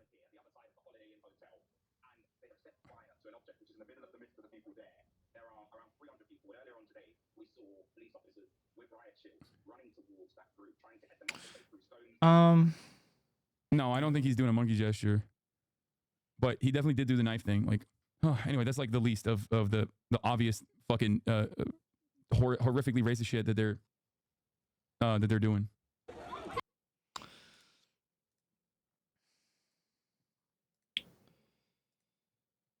All right. Obviously this is still an ongoing thing, so I guess we'll see. Just gonna have to see how this goes.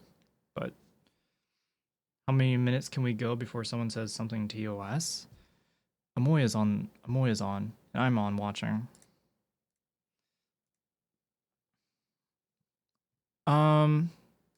Let's check out some of what's going on today. So, Government Tim Walz has been tapped in to be the nominee for vice president. What you may not know is that he is one of the most protective governors towards trans people, even protecting those coming from across state lines. Governor Walz has a long history of LGBTQ support. This is really what got me to jump out of bed a little bit today. Over the years, over thousands of anti-LGBTQ bills, mostly anti-trans ones, have been proposed. He has been one of the strongest governors opposing it. In 2003, during the height of the anti-trans panic, Government Walz knew people would need to flee their home states. And so what did he do? He signed an executive order stopping out-of-state prosecution of trans people who are fleeing to get their medical care. I'm not saying that, Nits. You can refund it. You can get it refunded. Protecting and supporting the rights of Minnesota's LGBTQIA+ community members that seek gender-affirming care services. So I knew before that Minnesota had some pretty strong,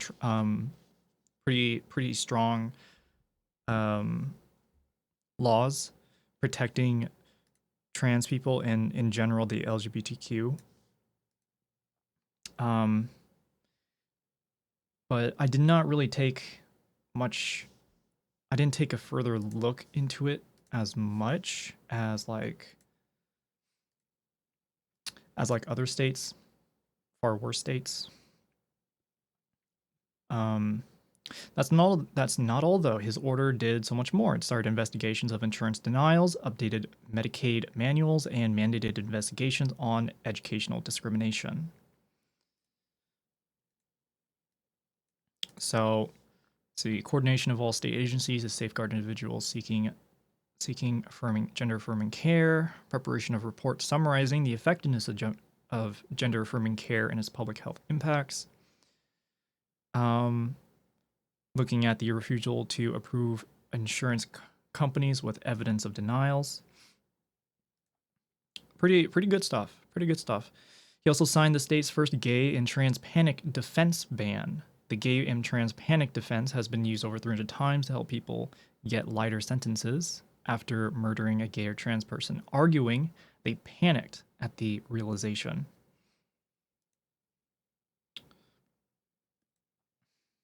Let's see, many people will have heard the story of starting his school's first GSA. Did you know that the reason he did it is because he knew how powerful it would be if it were a married football coach that did it? I'll say and I'll add, Tim wasn't only a role model on the football field. Around that same time, Coach Walls was approached by a student in his... Why is it? It's like only in the left ear. The heck? Let's make that mono. His social studies class. The young man was one of the first openly gay students at the school and was hoping to start a gay-straight alliance. At a time when acceptance was difficult to find for LGBTQ students, Tim knew the signal that it would send to have a football coach get involved.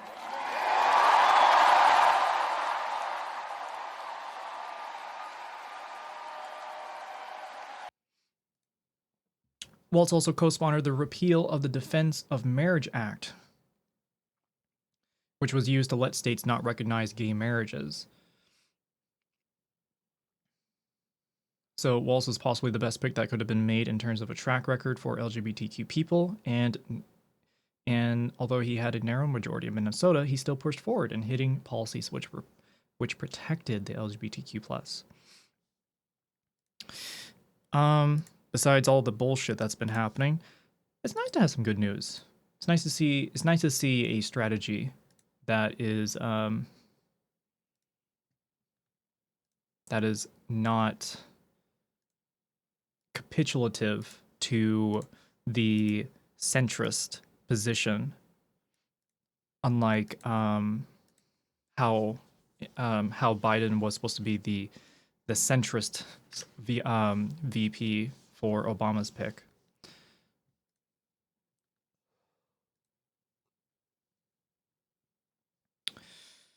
Oh, I'm burping. He said he can't wait to debate JD Vance if he get off the couch to do it. Where is it? Where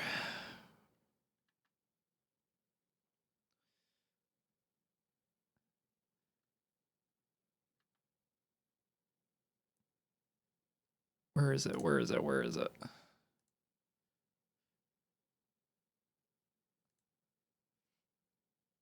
Waltz's first. Here. Oh shit, I don't want to accidentally click. I need to make this in window. Executive order as governor was to create this wall. I always say reported. Well, Fucking facts still Twitter. matter, so let's look back at his record. Waltz's first executive order as governor was to create a diversity, equity, and inclusion council.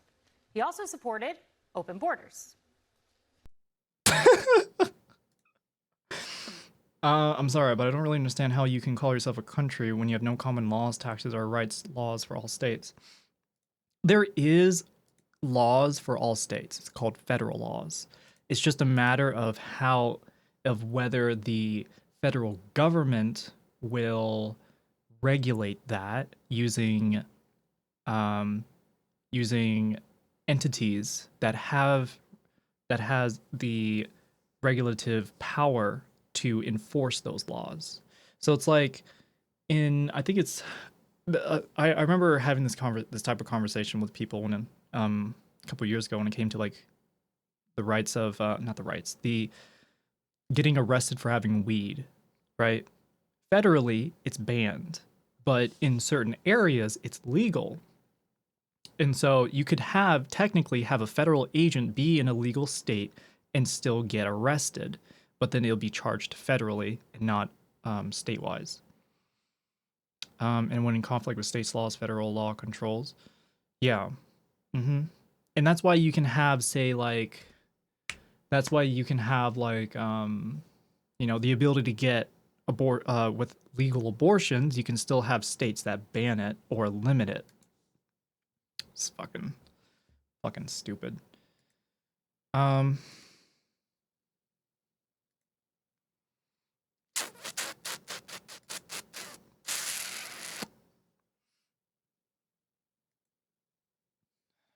am I doing? I'm getting distracted.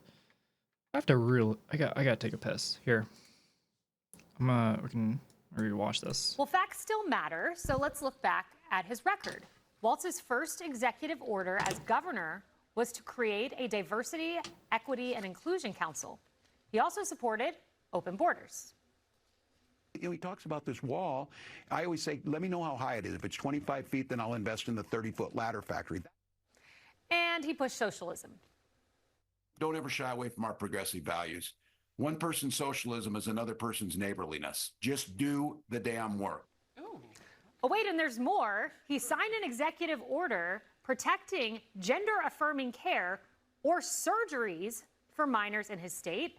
And in 2020, he was the governor of Minnesota during the George Floyd riots that burned part of Minneapolis to the ground.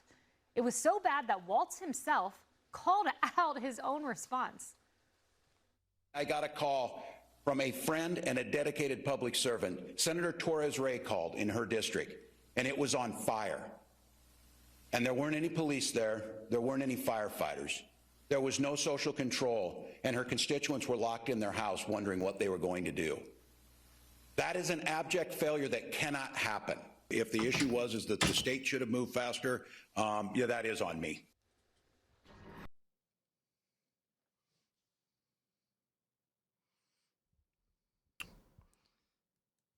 Equity and borders. You know, he talks about this wall. I always say, let me know how high it is. If it's 25 feet, then I'll invest in the 30-foot ladder factory.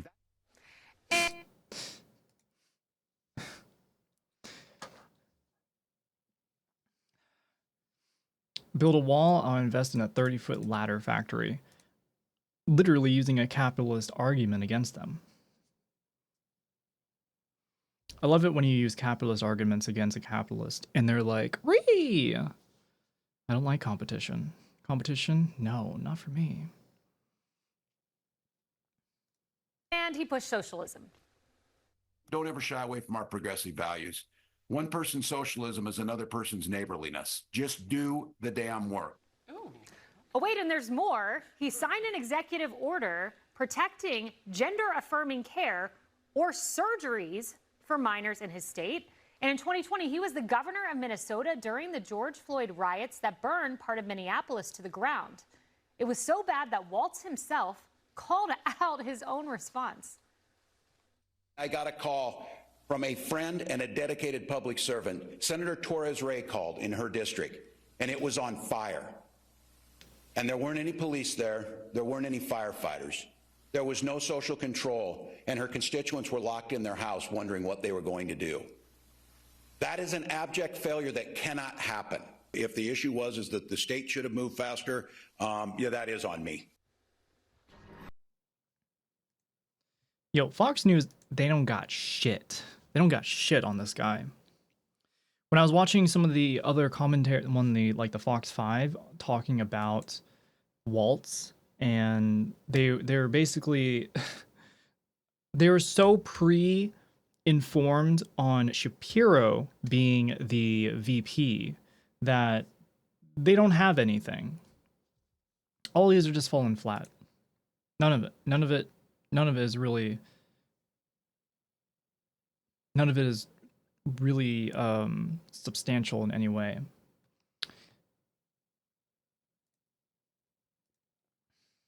Opinion shows on Fox are unwatchable. I've learned, so think about this, Bobby Cat. If people start talking about if you know what right wing, like here's something that I don't know if everyone here notices, but when it comes to right wing talking points, they are the same, and they're propagated from right-wing news outlets like Fox News, most notably Fox News, because once it's picked up there, then everybody knows it. And they're all exactly the same. It's very, very consistent.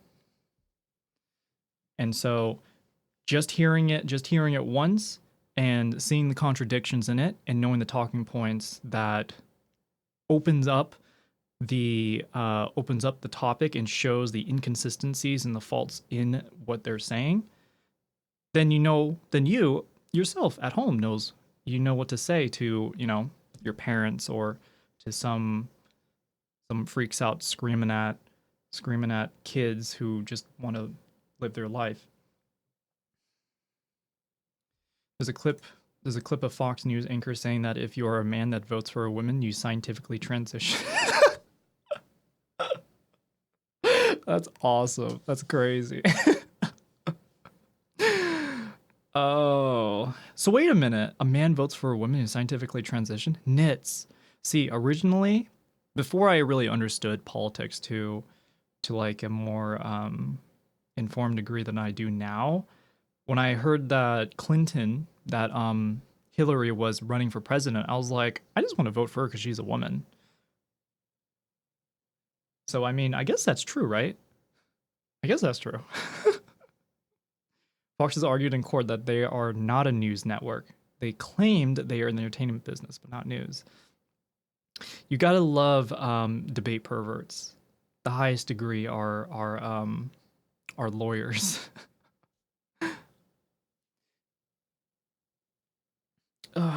Voting transition hack? Yo. Voting for a woman makes you gay. Fellas, is it gay to vote for a woman?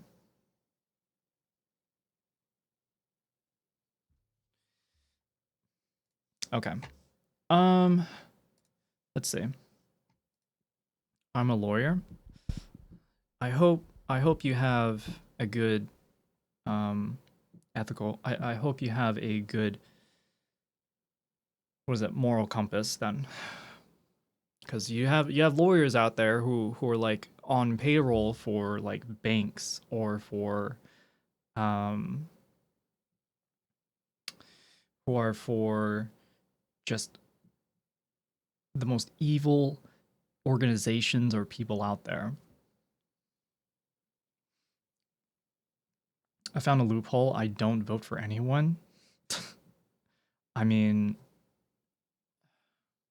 it is most definitely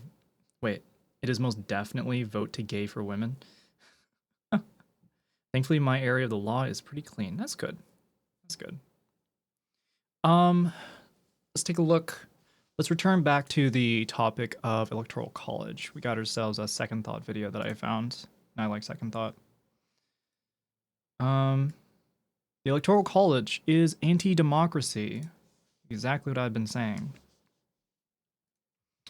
Episode is brought to you by Adam and Eve. Help win the fight against AIDS and get 50% off one item and free shipping to the US and Canada when you use the code SECOND at checkout. This is going to be an interesting episode. As I write this script, it's currently about noon on Monday, November 2nd. The polls have Democratic presidential candidate Joe Biden ahead by something like 10 points. So this video came out 3 years ago. So this was actually when Trump was against Biden. This was like, I actually can't remember because the election was during COVID. Over Republican incumbent Donald Trump. By the time this video is released on Friday... Oh shit, also, I escaped from Maddie's dungeon. I forgot to do the SoCocaster. any number of ridiculous things may have happened. So I'm going to keep my speculation to a minimum, because it likely won't mean anything by Friday. That being said, I will have to use a few hypotheticals from the current election to explain my points. Just take them with a grain of salt and remember that some information will have changed by the time this video goes live. With that out of the way, in this episode, we're going to talk about the Electoral College and how it stifles democracy. The Electoral College is something most people forget about between election years, and then all of a sudden, it explodes back into the national consciousness when a presidential candidate might win more electoral votes but lose the popular vote. This has happened a number of times in the past, but we'll get to that later. Before we talk about the specifics of the Electoral College, we need to address something that always comes up when discussing this topic. The United States is not a true democracy. It was never intended to be. The Founding Fathers, despite their godlike status among Americans, were a bunch of elitists who wanted to make sure that only rich, white, landowning men had a say in elections. The United States is classified as a constitutional republic or a representative democracy. This means that average people have very little real power, and we're at the mercy of often undemocratically elected rulers. Politicians like to use the language of democracy to make us feel like we're in control of the country, but our institutions say otherwise. So, for all the people in the comments who feel the need to say we're not a democracy, you're right. My goal is to explain that we should be. So, what is the Electoral College? A lot of people seem to think it's just a sort of point value assigned to each state, and that's not entirely wrong. The points are actually a group of people, known as electors, who are appointed by each of the states and the District of Columbia to represent the will of the people and cast their votes for the corresponding candidate. Since 1964, we've had a total of 538 electors across the country. To win the election, a candidate has to pass the 270 mark, which is why you'll see stuff like this in the weeks leading up to the election. The number of electors given to each state is determined by population. California, for example, has 55 electors, while Wyoming has 3. You might begin to see a problem here, but bear with me, it's probably not what you think. California is home to roughly 15,690,000 registered voters. That gives them 1 elector per 285,272 voters. Wyoming has a voting population of 268,000, which gives them 1 elector per 89,333 voters. See the problem yet? Because of the better ratio of voters to electors, a single Wyoming voter has the voting power of 3 Californians. That means that smaller, lower population states have disproportionate representation and therefore disproportionate power in the Electoral College. So your vote could be worth a lot less than someone else's based solely on the state in which you live. The whole point of the U.S. Constitution was to prevent it from being a democracy. That's not what it was for. It was to protect the interest of individual states in perpetuity. It was also to protect the landowners from from factioning up against each other, since in the beginning it was just a conundrum of different groups of immigrants that came together to create the U.S. and if they wanted to be part of the Union. The USA is a federation by design. From the beginning, yeah. But that's not the only problem. We also have to consider those states with many electors. As of right now, the electoral votes for each state are all or nothing. No matter how close the results are, the person with the advantage gets all the votes. Look at these 3 states: California, Texas, and New York. If a candidate were to secure a narrow lead in all 3, they would net 122 electoral votes from just 3 states. Why is that a problem? Hypothetically, it's possible for a candidate not to win a single vote in 39 states and still become president. They could focus all their energy in just 11 states, ignore the rest of the country, and still win. Then there's a third major problem: swing states. Again, because of the winner-take-all system, it doesn't make sense for candidates to spend time campaigning in what they consider safe states. Instead, they spend the majority of their time and money trying to win over just a handful of states that could go either way, pandering to state-specific issues and completely ignoring the majority of the population. In a very real sense, Donald Trump and Joe Biden are competing to be president of just 8 states: Arizona, Florida, Georgia, Michigan, Minnesota, North Carolina, Pennsylvania, and Wisconsin. Yo, I've never actually thought of it that way before. That's fucking hilarious. You wouldn't want to have all these problems if you stayed part of the empire. There was a lecture that I was listening to on the way back from Maddie's this weekend, and it was about how the identity of the U.S., or I should say, the lack of identity when it comes to being an American was has always been very, very empty.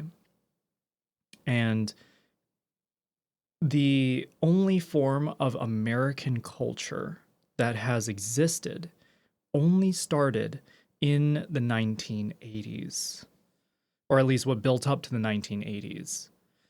And the reason behind that is because from the very start in the 1700s, I say like the 1600s, when even before, well, no, because that's the history of Native Americans. During the foundation of the U.S., every couple of decades, the population would boom. It would double. And then the land used to establish the states would also become significantly larger, so therefore fitting in more people. And so with that growth in population, you are in a position where every like decade or so, you would be living around completely different people, just strangers. And that type of a boom in population and city growth continuing all the way up until post-World War II.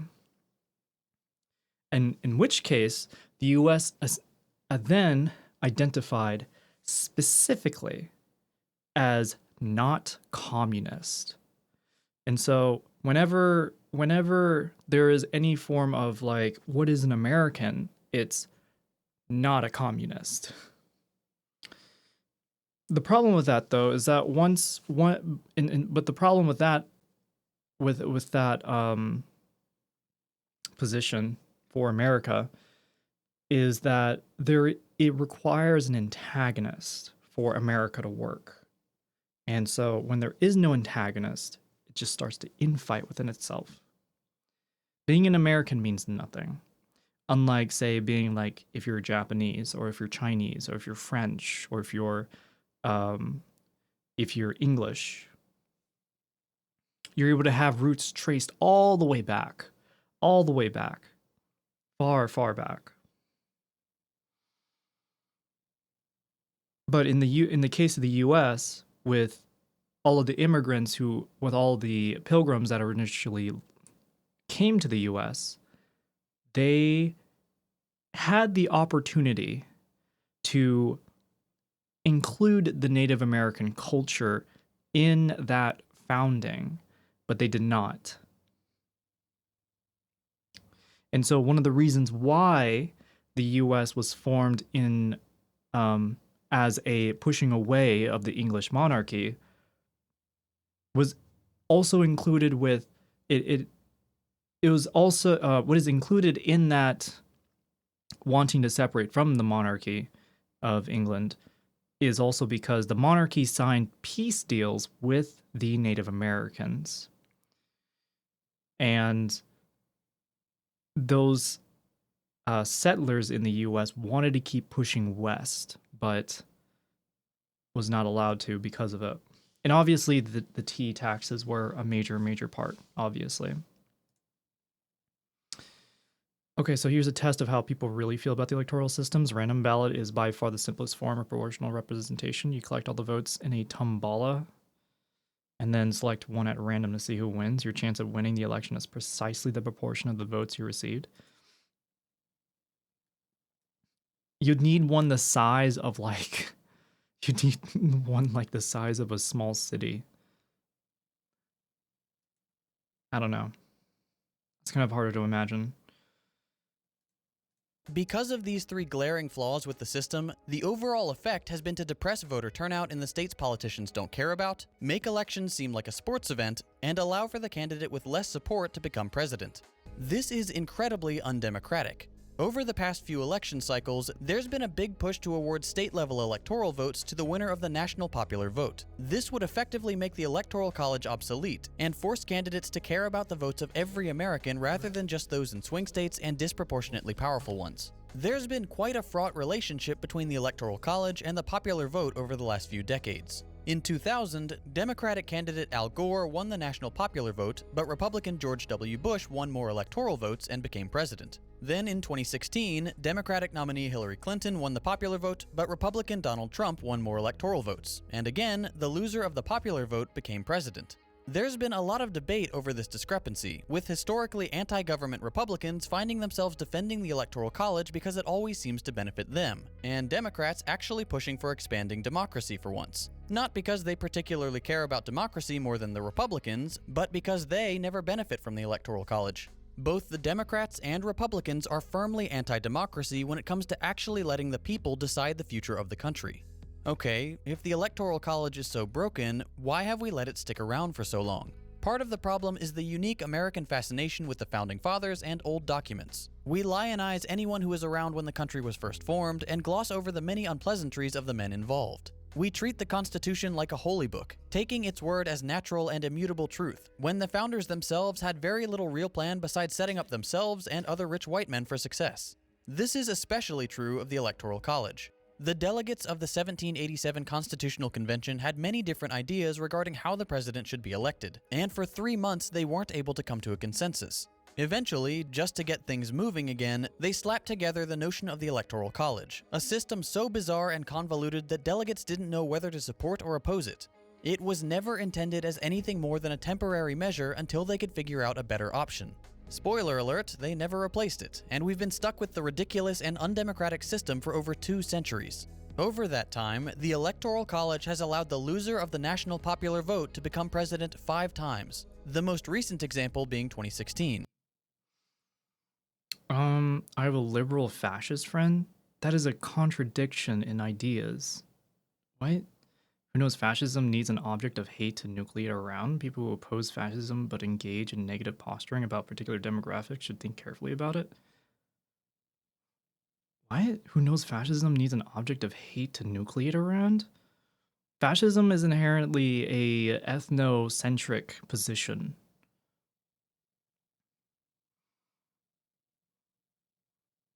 People who oppose fascism but engage in negative posturing about particular demographics should think carefully about it. But engage in negative posturing about particular demographics. Your friend is Your friend is an American, a walking contradiction. It's baked in the Constitution. We can't just change it without pulling a lot of teeth.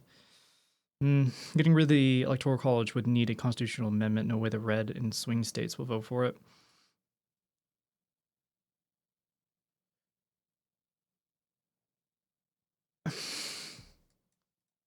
With the 2020 election being resolved as we speak, the Electoral College could yet again deliver a president who loses the popular vote. As of right now, it looks like Biden will win both the popular and electoral votes, but as we saw in 2000, it's very possible to use the Supreme Court as a weapon to stop the counting of certain ballots and deliver the presidency to the candidate with the edge in electoral votes.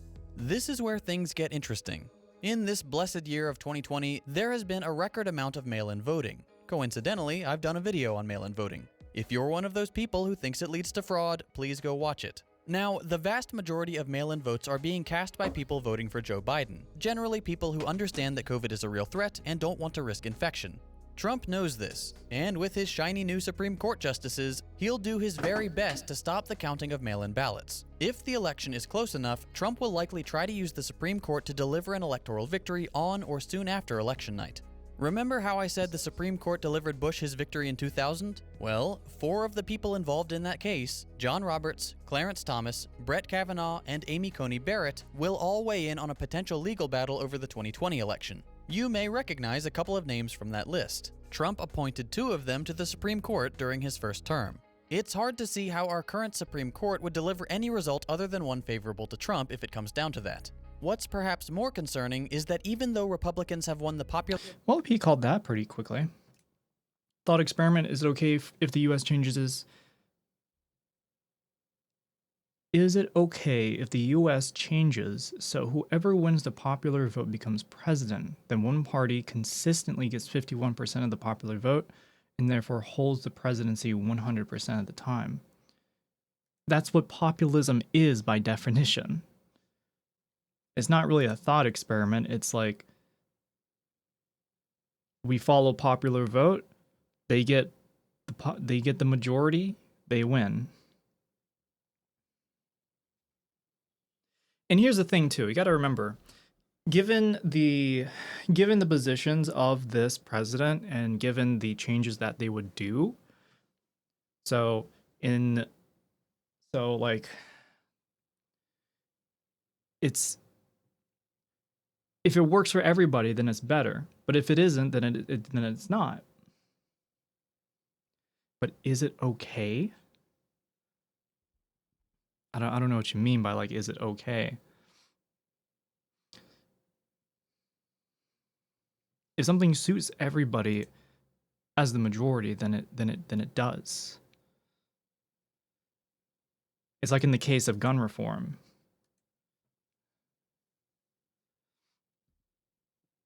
The big thing that confuses me a lot about Americans that are hugely into guns are all, you can't take my guns, and they say you can't change the Constitution, but what is it that allows you to own the guns? Oh yeah, an amendment. Laws can be changed. Two parts to that, to what you say, to what I have to say is, one, the reason why a lot of Americans are hugely into guns is because lack of American culture. There's nothing that brings Americans together more than World War II and guns. I mean, America took the W during World War II, obviously, but there is no American culture.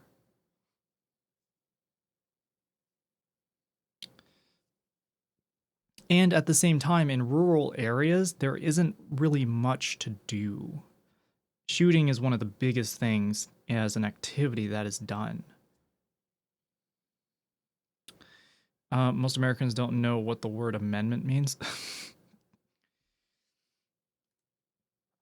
The usual rule is that there's always at least 33% of Americans that will vote for anything. Anything. So, go figure, at least about halfway there when it comes to amending the Constitution. In my eyes, it was Russia that did the heavy lift in World War II. For sure. I absolutely agree. And over time, so there was a poll that was asked in France about who provided the most support in winning World War II. And this was in 1940. And in France, when they asked, the French people, they said Russia did most of the heavy lifting. But over the course of 50, 60 years and a ton of Red Scare propaganda propagated by Western countries, that when polled again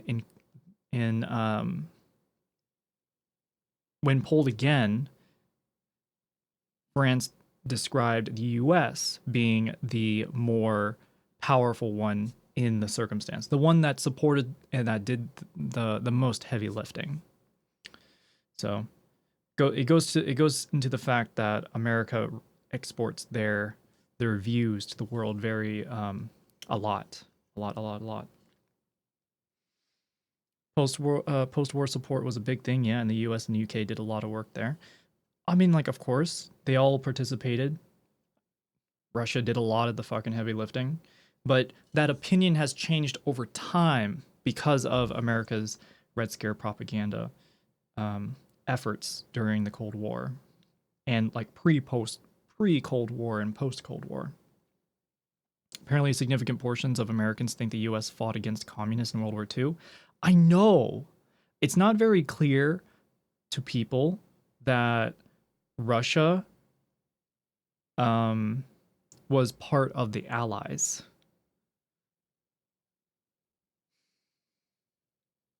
And I remember in school, they did not make that distinction clear at all. They did not. Then again, that's why the only type, there's only been one form of American culture, and that is Red Scare propaganda. The we are not the communists. Yeah. Our American dream is for a select few. It is for all of us. It is worth fighting for. Oh, it isn't just for a select few. I agree. Yeah. But then again, when you say it's for everyone, you know, that makes people scared, right? There's a lot of capitalist positions where there must be a loser and there must be a winner, and the winner must take all. It's inherently an anti-socialist point of view. But Russia was the biggest player. I mean, they did the heavy lifting, you know? That's what I mean. U.S. politics teeters from one boogeyman to the next. Exactly. There's always there's an emptiness to the U.S. That's why it's constantly just moving from one thing to another, just requiring one scapegoat to another. And the thing too is that it's all a lot of the decisions for like the sciences, for example, getting kids to have.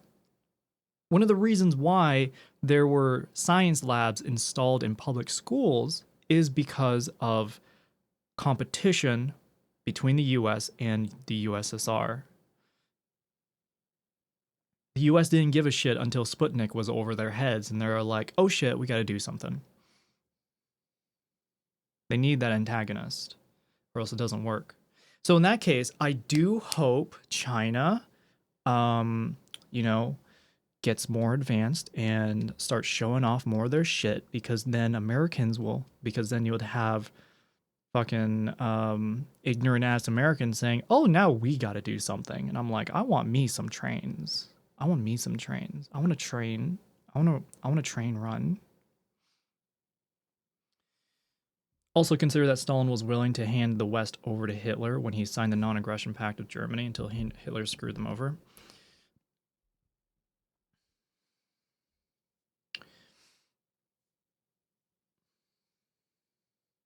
There was already an understanding that America was anti-communist because of America's Nazi,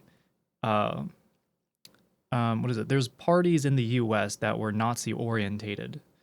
So, it was all inherently anti-capitalist. And I mean, like, during that entire time, it was all about nationalism. Really, it was a time where nationalism was at its peak, and the outcome of that point of view played out. There's a bit where the U.S. military machine is not worth it, but if you don't have to have something to fight constantly, there's what is it called? Proxy wars. That's how the U.S. Military-industrial complex is able to function and stays alive. The whole reason why they don't want the war in Gaza or the war in the Ukraine to stop, because they need someone to sell their weapons to. They need something happening so that business can keep rolling.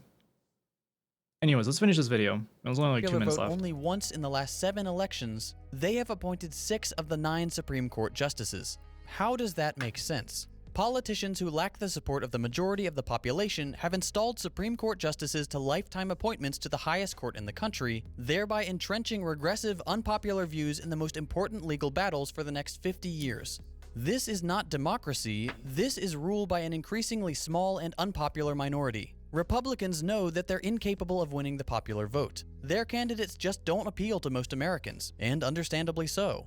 Because of this, they will fight tooth and nail to keep the Electoral College and prevent the expansion of actual democracy. But don't think for 1 second that the Democrats wouldn't do the same thing if they were the ones benefiting from the rigged system.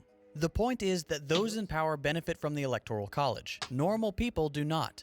No matter what your political opinions, if you truly believe in the idea of democracy, one person, one vote, each vote counts the same, then you must be against the Electoral College. It's a system that even the Founding Fathers never intended to be permanent. It doesn't encourage democracy, it stifles it. So what can we do? It's not exactly easy to overturn something that's enshrined in the Constitution. Well, it might be easier than we think. Sure, the general framework of the Electoral College is outlined in the Constitution, but we don't even need to abolish it. We can just strip it of its anti-democratic power. The movement I mentioned earlier, officially known as the National Popular Vote Interstate Compact, is making real progress in making the Electoral College obsolete. The compact is simple. It's an agreement between states to award their electoral votes to the winner of the national popular vote. Okay, that's kind of interesting. I haven't watched this video in a long time. But since it doesn't sound like it's gone anywhere though. SCOTUS should have term limits. I think that's not I don't think anybody would argue against that. Wag the dog movie? You mean the tail wagging the dog? I think I get what you're saying there. Electoral college doesn't make sense when tech is like it is now. We don't vote by horse male carriage. Exactly. There's a lot, I think. I don't know why it's the case. Or maybe it's just because of how fast technology has progressed over just the past 50 years or so. But there are a lot of issues, and there's a lot of issues that can be solved with what we have now today. So what I see, in my opinion, what I see is people who are in power that got into power with the current system want to maintain the current system so that they stay in power and so that they continue to reap the benefits of their views, and for people like them that hold the normality of the country. Normality. Let's mix politics and religion for a moment. I'm sorry. I don't want to do that. I don't want to do that. I'm good. That's just opening up an even greater can of worms, and I was already reluctant of looking over this. I'm sorry, CRJ. Didn't read. Should have asked before writing all of that. Okay. Let's take a switch. There's a movie called Wag the Dog about starting a war so that people don't look closely at what the government is doing out of the US. Never heard of it.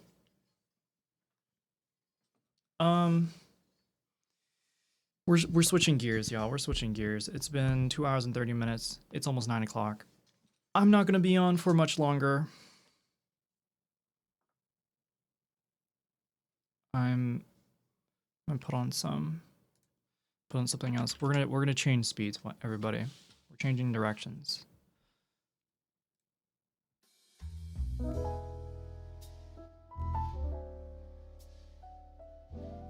Yeah. I'm out of here. Good night, Soko. Have a good night, Phoebe. Thank you for stopping by. In an ideal world, a committee of technical experts would establish the principles upon which electrical voting would work for robustness and oversight. Nothing close to that has happened. It's so dumb. It's obviously like the way to do it.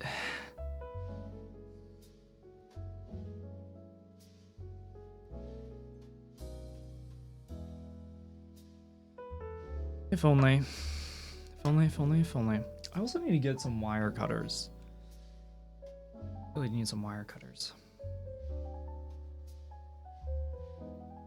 If I'm sitting like this, can't really see.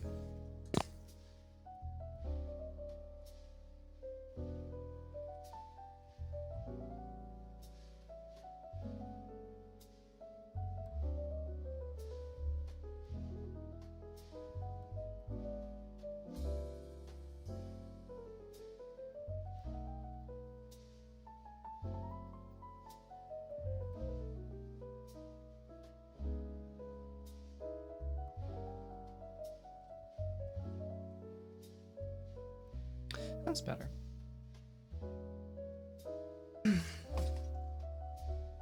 Boobs? Oh my god, you have a boobs counter? Why is there a boobs counter?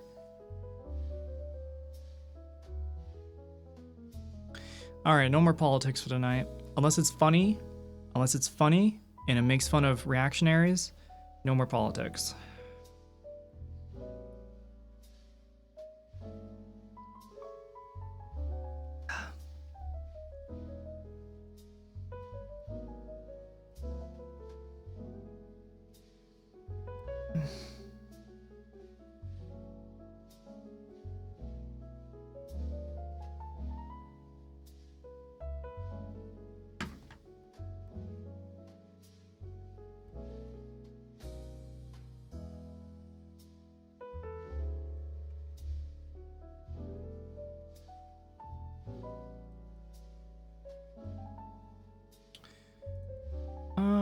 Is this the restream? Guitar reverb pack. Whoa. I don't even remember. It's been such a long time since I've actually broken out the guitar and showed a little bit here and there. Let me get a window capture of Ableton. See how I feel about doing this. If it's not good, then I'll just switch to some producing instead. Oh, I got a funny political joke for you. Trump.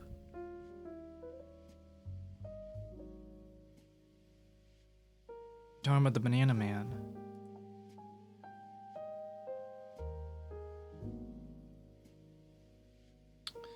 Okay, so the guitar here is gonna go.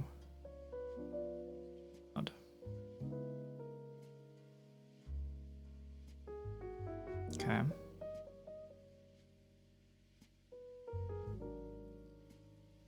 Alright. Alright.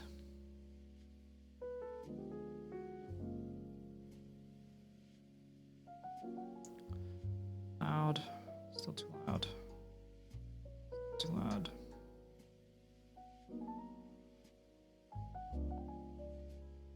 Okay. Wait, we producing tonight? I just want to hook my guitar up and finick a bit.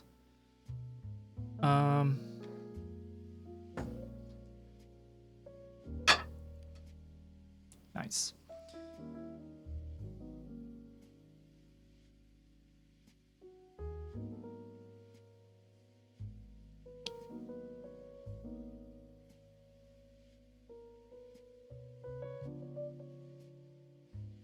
Okay.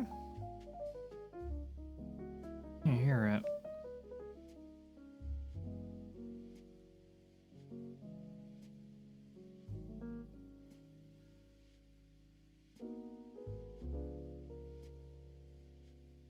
There we go. And I think it's just gonna go out. Howdy! Howdy, Pastor Van. Howdy, howdy. If guitar. Okay. If guitar. Okay.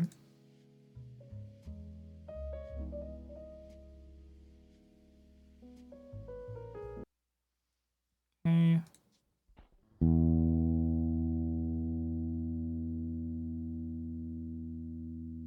Let's turn that up a bit.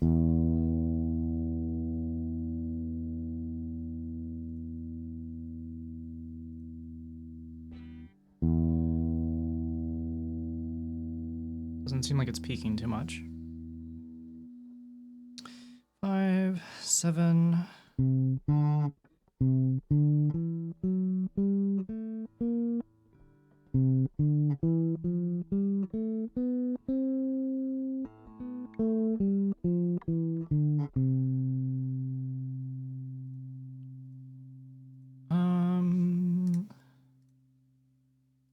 Bum, bum, bum, bum.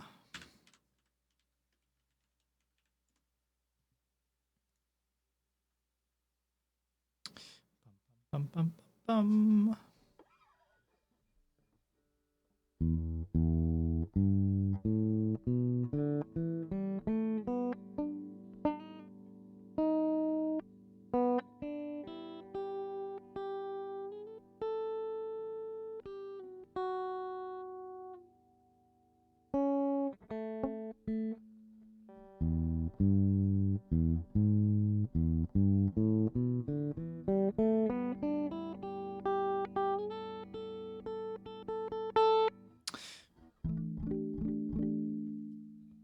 Hopefully it's not too loud for everybody.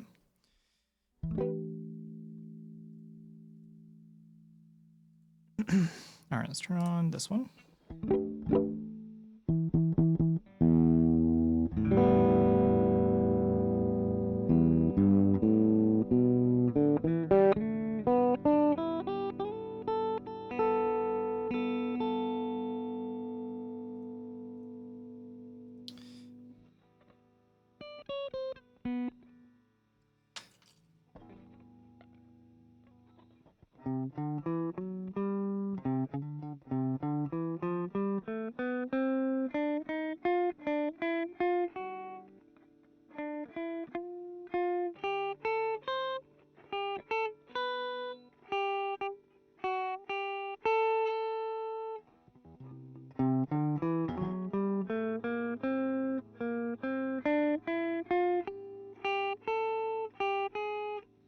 Now do Playing God. Please play Chain by Fleetwood Mac. Okay, chill everybody. Chill. I can't just whip out a song like that. I'm not that good. Play AC/DC. Fine.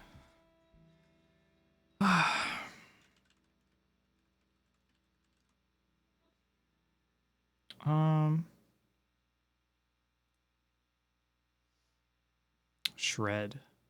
Where's my shredder? It's in the kitchen. I'm sorry. I can't shred.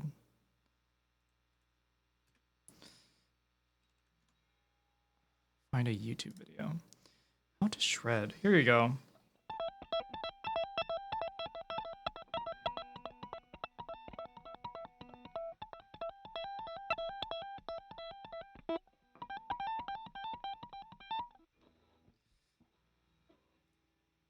Let's try this one.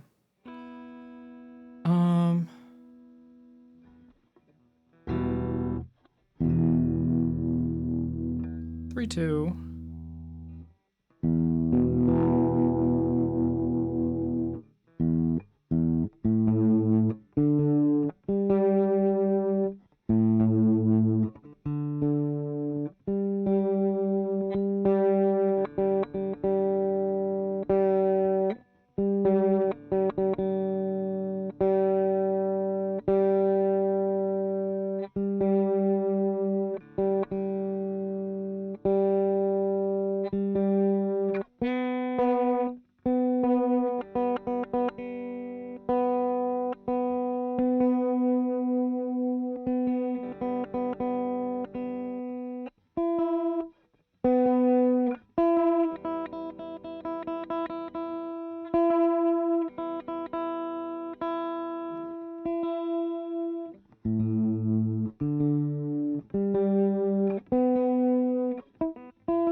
All right, that sounds all right.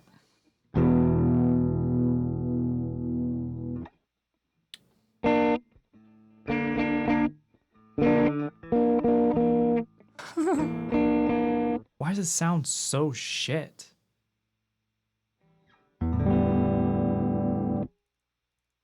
What did I do here?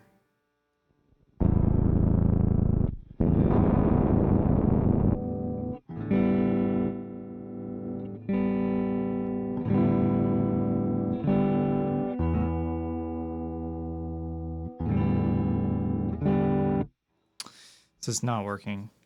Let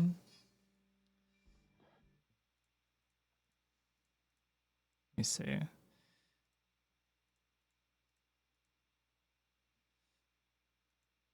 I do.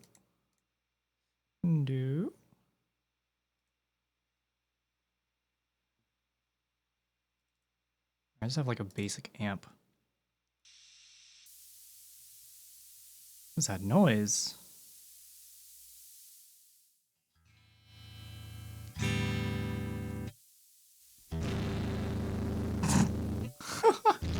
Needs more distortion, right?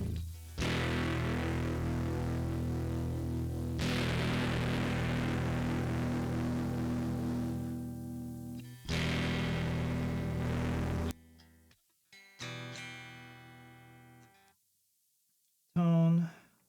Rhythm.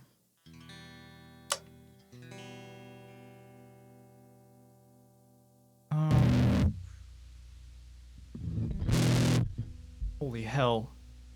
Holy balls.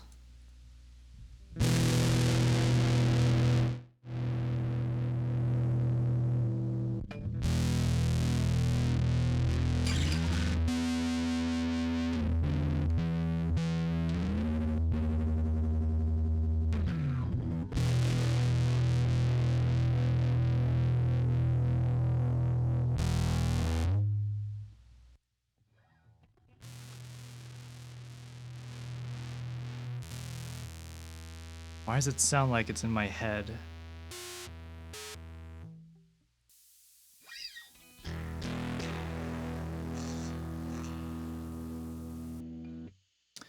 Oh, it's probably because I need a cabinet.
Damn, this sucks.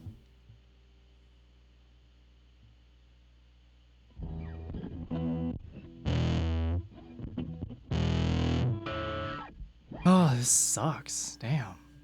What about this one? Rhythm, chorus. It's all just twos. No. And the guitar, the sound of the guitar kind of sucks. I wonder if Soka would be able to take a request song like Maddie does, but for guitar. If only I was as good as Maddie.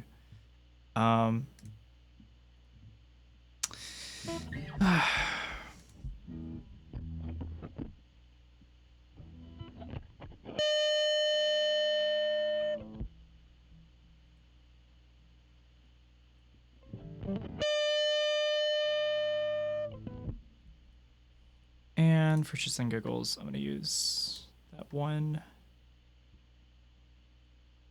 Oh, you know what? Why not? Let's throw a tape recorder over it. Oh, you can't see my desktop. Oh well. Wait, song requests? I can't. Sorry. You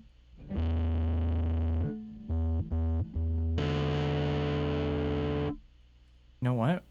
If I do that.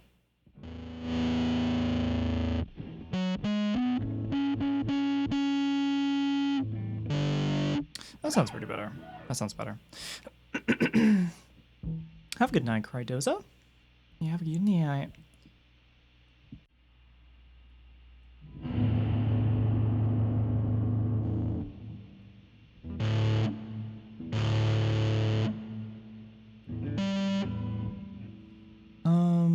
Let's go guitar.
Are we jamming? Live learning? Live learning. I like that. For some...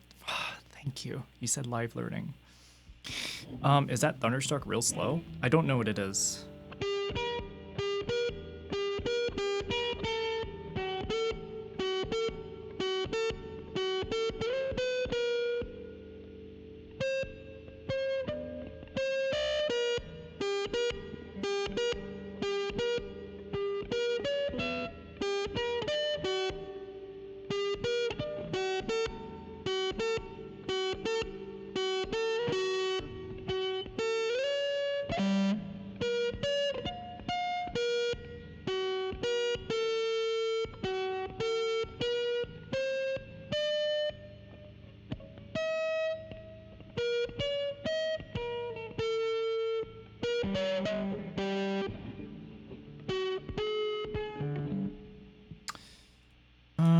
For shits and giggles, do this. Do a wide. Eighth, tempo, dark. Let's do dark. Orbit horns. How's this sound?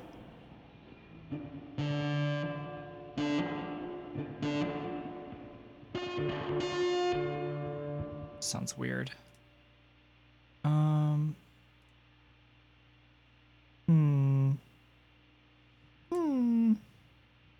Is this riffing on the harmonic structure of Bach? I don't know.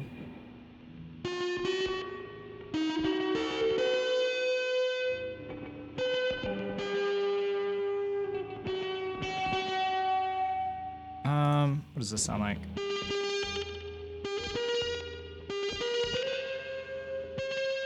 Have a good night, Jens. Thank you for stopping by. This tape echo is not working. Best of. Let's try this.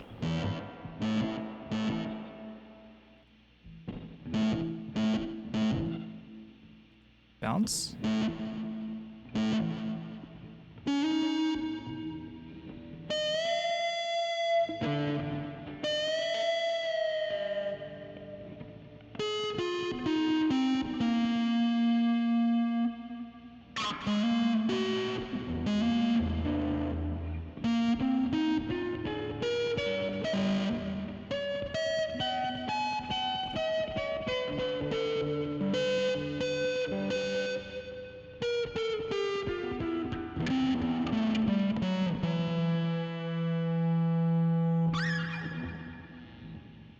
Interesting.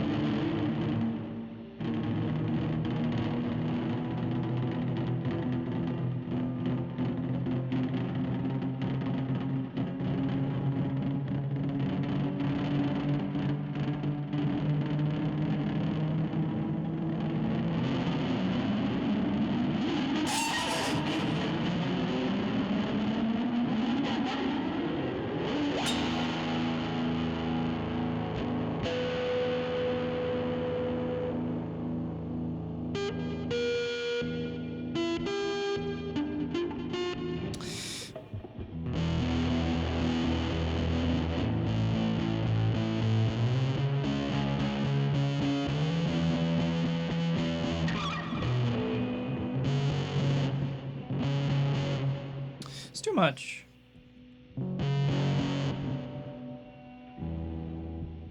Put on the blues one.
All right. You know, I want to keep the stream going. I don't want to just sit here and just kind of mope around like what I'm doing now. This was just some producing. This isn't really going in the direction I want, so. Turn that off. There we go. Cool. Crying? I'm sorry.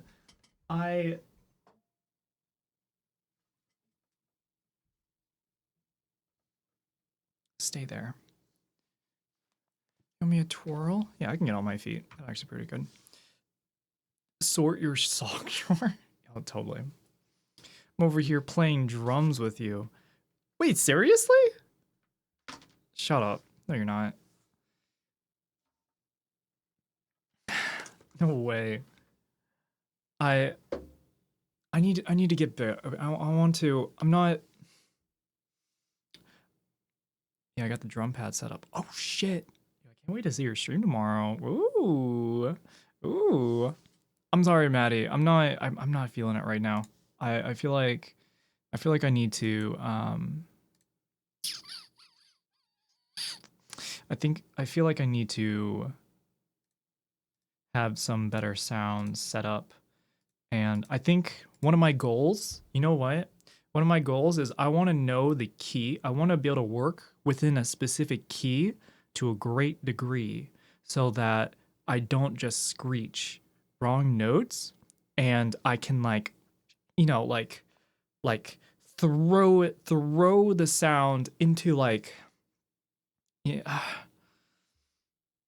throw the sound and get a groove going, right? Because it's me jumping between different notes, trying to be in tune and sort of thinking about what I want to induce feeling wise. There's too much lack of knowledge in what I'm trying to do for it to be both fun and entertaining for y'all. Practice helps with ideas and stuff. I think next time I break out the guitar, I want to have a key that I can just live inside of. And then I can take the not the parallel key. What is it? What is it? The if you like know E minor, then it's like what is it? What is it called? What is the name? Relative minor. Yeah. I want to be able to move from between the major and then move to like to the relative minor. I think I just want to like set an easy goal for myself like that because I need to it's recognizing like different parts of the neck on the certain string. These are the notes that are on key. I don't even know entirely the notes of the strings themselves. It's too I don't know why I've never been able to get it in my mind. I've been able to learn the keys on the piano much more easily than on the guitar. It's just I don't know. I think maybe the guitar is just one of those things that looks cool, but I'll never really be good at. But I'll set that tiny goal for myself and see where I can go with it.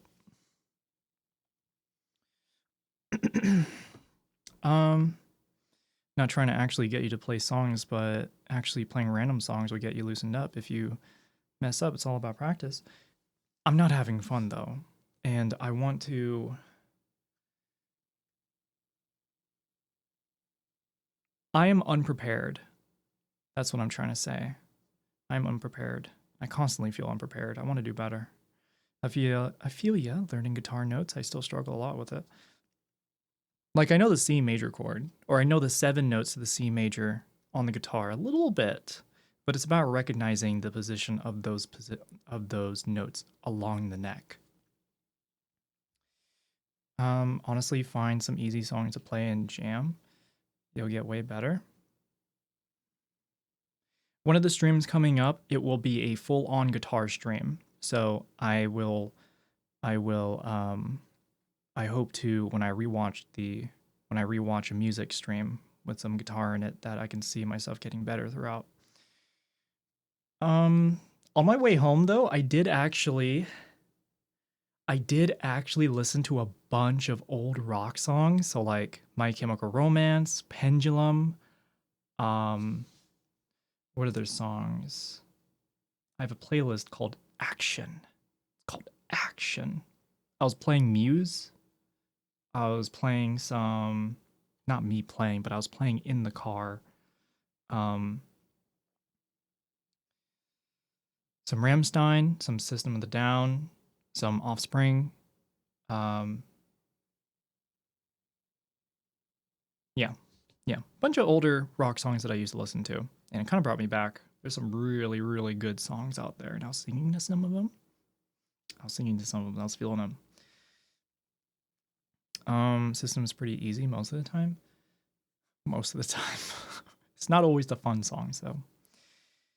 I'm gonna go pee. I want to leave y'all with a song with a we're gonna do some producing.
All right. So Pinky seems to be into getting squished between Soko and the desk. Pinky is soft and cute, of course. Shampoo advice is the Native brand good. I gotta see the cover of it real quick. Hold on. Native soap hair. Ooh, that's not. I typed soup. Soap. Ooh, yeah, Native. Okay, so a friend of mine has her hair colored like a purple black. Native is really good for if you have color in your hair and you want to maintain that. It's pretty banging. Honestly though, if you can afford Native, take a look at Olaplex and see if maybe, you know, you can reach it, because Olaplex is pretty freaking banging as well.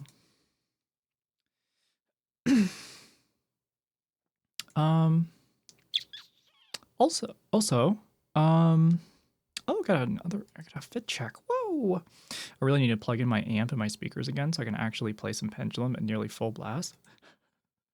I forgot Pendulum existed, and I was reminded again on my way home. There's another song by them. Put the microphone outside. I'm about to do this though.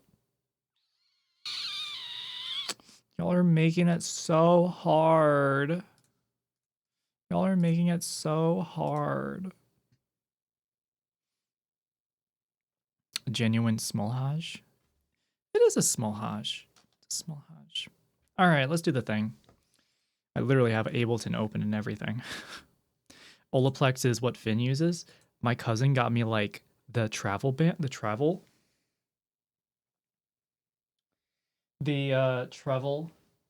size for Olaplex. That shit is good. That shit is really good. Really, really fucking good. I treat my hair like once a month with Olaplex because I don't want to buy it. I still have the leftover gift that I was given, and so I don't want to run through it all. But if you can afford Olaplex, you don't need any other type of soap. All right, let's go through it. Oh, Pengu fell over. Everything said and done. Looking for answers, only one. Let's do like a Halloween jazz.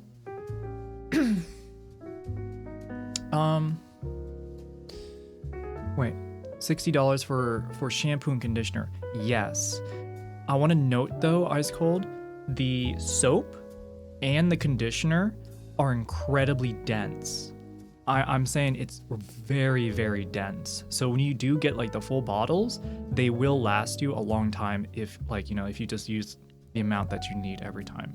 It spreads very easily, but it's incredibly dense. I promise you it is very much worth it. Also, what's up, Eva? Welcome, welcome.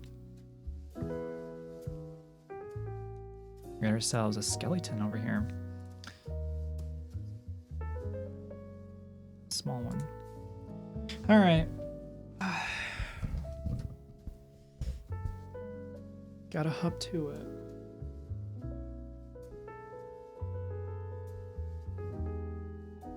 And put everything away. Where's my gate? Where is my gates? There you are. Good. I got you something that will be there on the 12th. Hell yeah, I'll keep an eye out.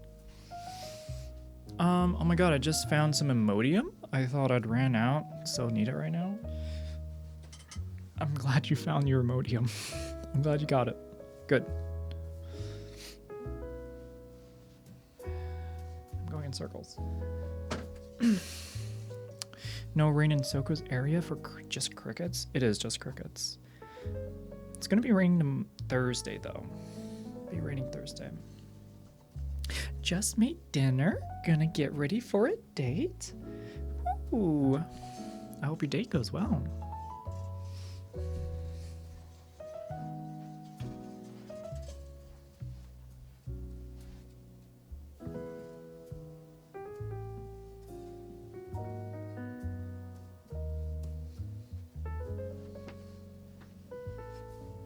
think that's good. My power was off and on all night from the rain. Oh shit. Sorry to hear that. I'm guessing it's back up since you're talking to us right now. Went through a phase years back where I steadily reduced how much dish soap I used. Surprised how little is actually needed. CRJ, I have switched to putting dish soap in a hairspray bottle. It actually saves loads of time having to like pick it up, turn it over, measure how much I need. I can just pick it up, squitch, and then like bam, you know? And you really don't need a lot, seriously. Yeah, I could defo do with a good thunderstorm right now. I kind of want to have a thunderstorm right now too. Soon though. Soon. All right, let's stick this thing out here. Did I do my twirl? Hold on, everybody. I didn't do a twirl.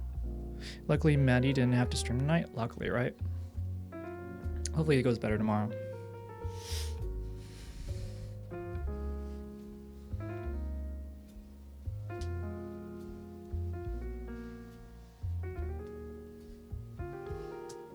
And there you go. One twirl for Cuddle Bear. Whole house surge protector is top of my list. Isn't that just called a breaker? A breaker with like an extended battery on it. You wound it up. Now you got unwind it.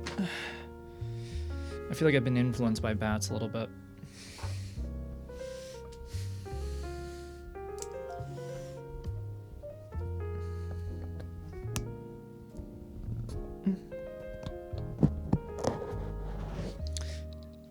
Did I just... Huh. I heard my name. Yeah, I did the fit check. Oh, the twirl was by Teluzer Law. Sorry. Teluzer Law. And then let me just stick this out the window for y'all. Oh man, when bats did the dancing and spinning at the fountain. The one time I did not bring my camera. I'm gonna tell bats, next time I see bats, I'm going to treat her like how I would treat somebody that I'm gonna take a photo of and ask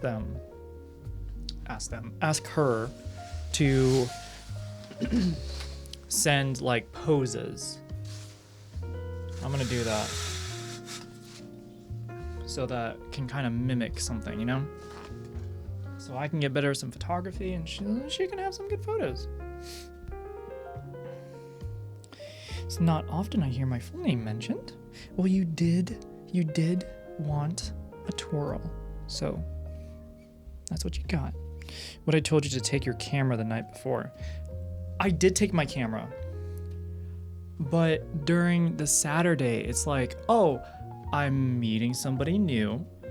We have things that we're going to do. I should participate fully and not be like a ghost behind a camera the entire time. All things are good though, you know? Help me focus, being more in the moment instead of like planning ahead. And at the same time, I have like a million photos I need to finish up editing. So I have a million fucking photos from some previous trips that I have to still finish editing. I was also not very motivated to take more because then I'll just have more backed up. Your phone still took some super good pics though? They're okay. They're just, you know. Anyways, let me stick this out the window.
there's a lot of humidity out tonight. I just sent you a DM of her dancing. We'll take a look at it. How was it seeing bats eye to eye, unlike with Maddie? Sorry, Maddie.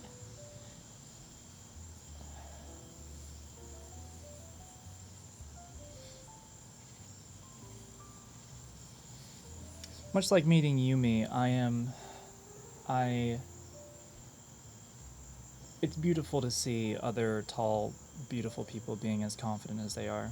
It gives me confidence. How much money to take the screen off the window? You'll have to hire somebody to do that for me. I don't even know what to make of it.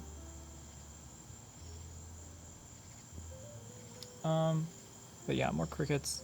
It's quite humid out, it's quite warm out, it's going to be raining tomorrow. It doesn't sound like...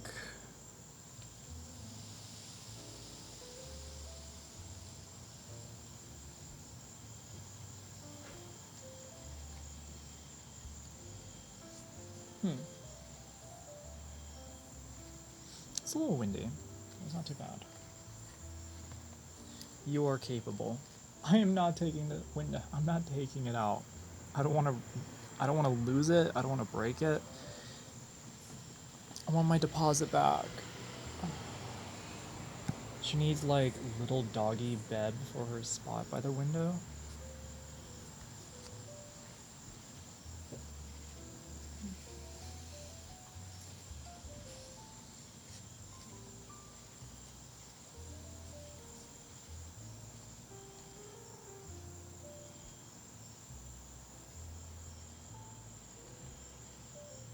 I don't know. Knee pads? I don't need knee pads. I've been on my knees long enough.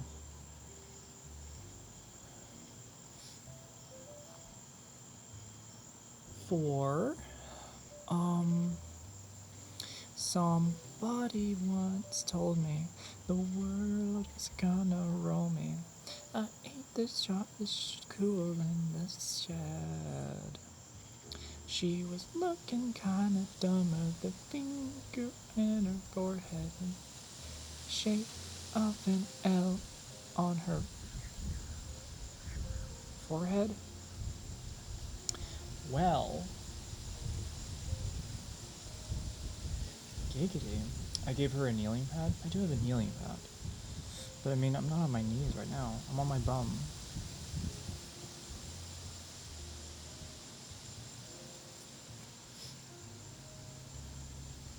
I feel so out of sync, y'all. I really feel out of sync. After just this past week, I feel out of sync. Didn't someone send you a cushion for sitting over there? No, it was for sitting in the chair.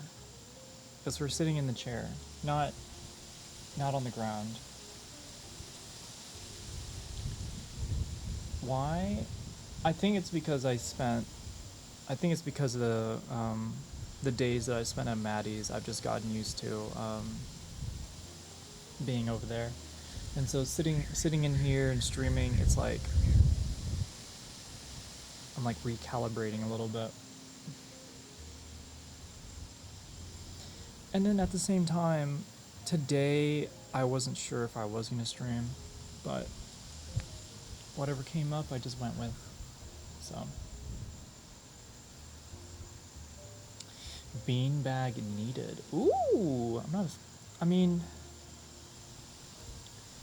I'm okay with there not being a cushion. Then again, like I don't know. I know y'all can get creative with it though. Inexplicable NU? I don't know what an NU is. So missing the girlfriend already? It's not like that.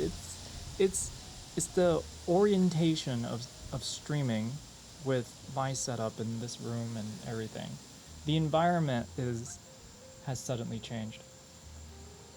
Mysterious depression? No! It's, to a degree, after being away from home, coming back, I just feel like, kind of like wrapping myself up and sitting under a rock.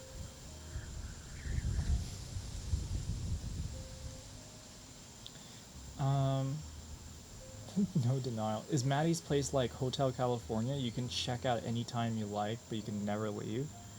I don't think staying at Maddie's place is like getting addicted to heroin. I'm sorry to say. Mild digestive discomfort. Ooh, when I got home last night, my dad made some fresh buttered chicken. Woo! Is the snap back to reality? Yeah, it is. It is. Oh, so that's what that song is about. Lol. Pinballer, I was taught Hotel California, both in terms of like anti-drug advice and as understanding valence levels on the table, on the elemental table. Surprise brain fog? No, I'm used to like just taking a time to just disconnect, you know? Because when being social around everybody, I just want to be able to return back to myself. And in a way, I feel kind of off-put. Not off-put, but like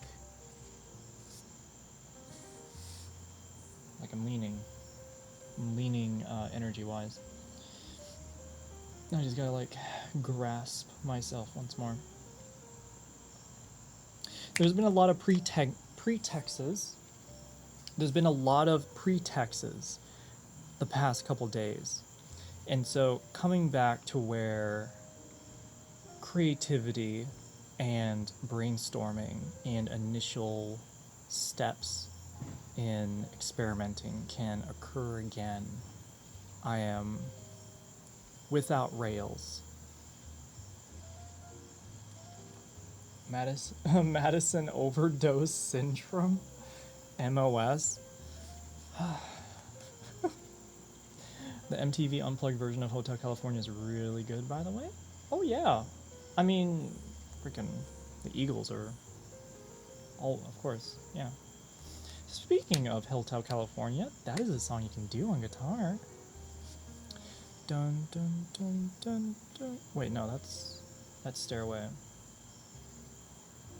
Alright,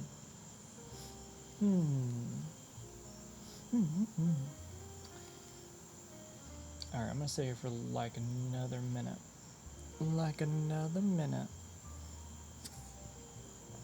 Oh, I am getting tired though. How long has this stream been on? Hold on.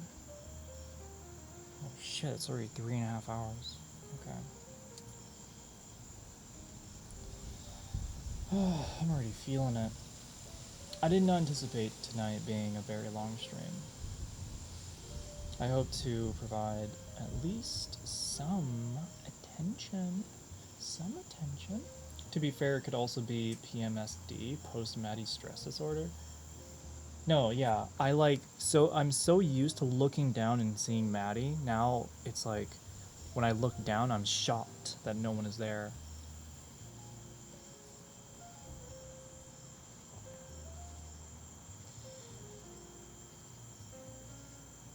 Not bad. I lost my main, so I'm sad.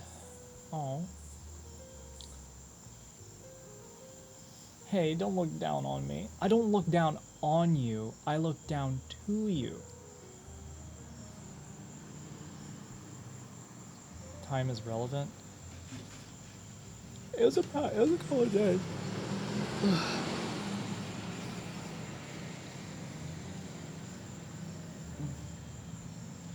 My estimation is that Hotel California is not too tricky on guitar, but a challenge to play with proper expressiveness. I don't know why the fuck it's so hard for me to learn guitar, even though I've been playing it for a couple of years. Call your GP surgery tomorrow to make an appointment. I need to get my neck looked at because I've been looking down for so long. Okay, I'm gonna stop with the short jokes. I'm done. I'm done with the short jokes. I'm done. I know. I'm done. I'm done.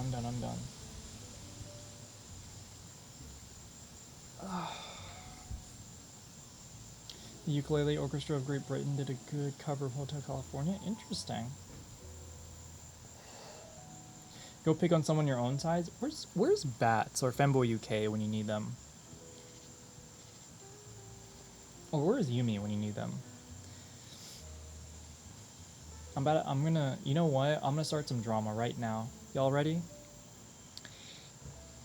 Bats and Femboy UK are short.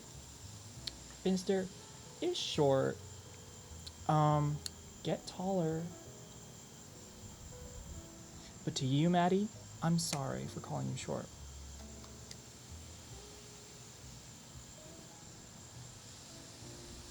I'm 6'3", so take that.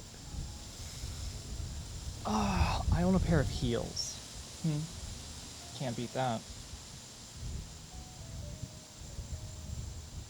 Wait, don't they all have great personalities?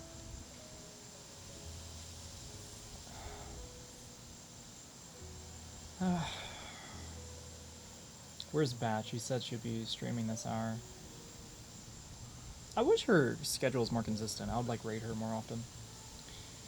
I'll let Maddie near my demonias, and she'll almost be as tall as us. Yo! I want to get me some demonias. Oh my god, that's so awesome. I'm jelly. Nope, got me with the heels. Yeah! I win. Awesome. Whenever Bass talks about people having big personalities. Oh! That's getting ready to stream. She had to work. Oh, okay. Probably when she starts streaming, I'll raid her. Because today has been just a freaking... It's been an insertion of me into the timeline, but forcibly.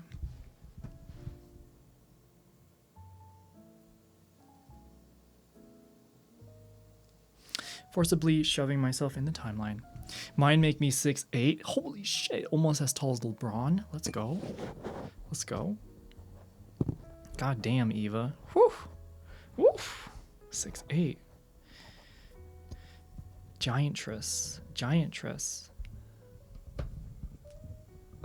Wait, I'm gonna leave it down here. Care to take us through the day?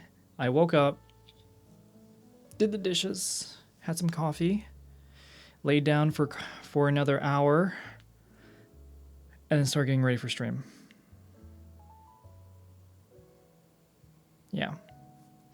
I'm 6'4" unassisted. Oh my god, we're surrounded by giants. Maddie, we are surrounded by giants. You weirdos are all height obsessed. I am...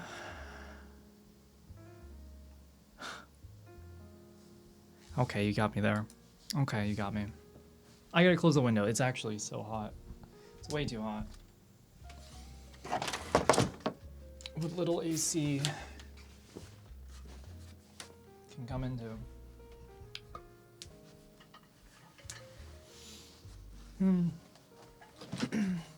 I'm 5'11" and feel short.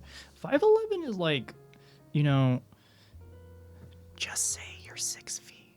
5'11" doesn't exist. 5'11" doesn't exist.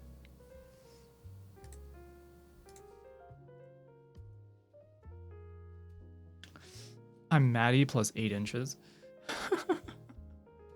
You mean you're Maddie? You are Maddie plus 1 blow high. That's the height you're at, right? Finn is 5'9" himself to being 6.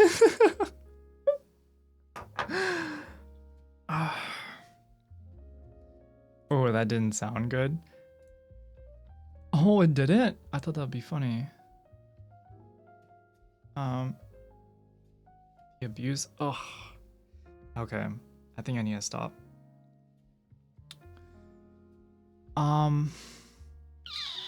There goes Bats. Oh, is she on? Y'all are abusive. Okay, I'm gonna chill out. I'm gonna chill out. I'm sorry, Maddie. For real though. I'm sorry. I'm gonna stop making those jokes. I'm not giving enough forethought. Ow.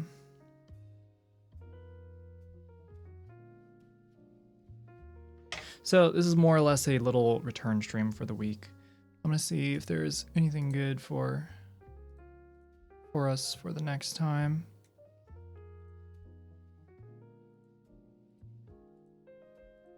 Can I show this video? I don't know if I can show this video. I want to ask Bats if I can show her dancing. Soko must feel the guilt for transgressing against Maddie. I am. It's hard to.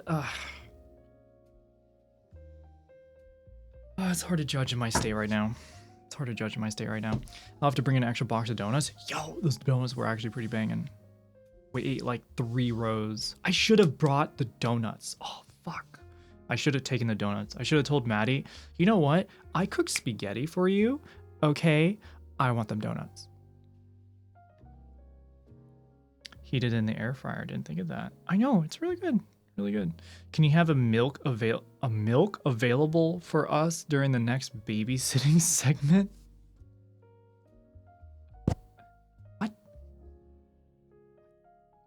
What? You literally could have taken them. I have so much food. I know, I forgot. I just simply forgot. I should have actually taken them. I was really hungry when I was in the car, but I didn't want to stop because I just wanted to get home. Ah, Spagootel. Spagootel. They are Spagooters. Big old Spagooters. If only donuts were available in every major and minor city in the entire country. My voice is kind of fucked.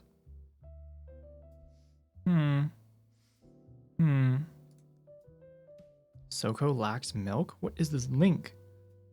Huh?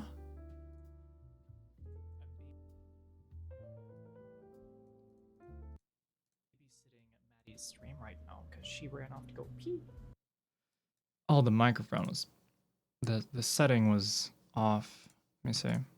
I'm babysitting at Maddie's stream right now because she ran off to go pee.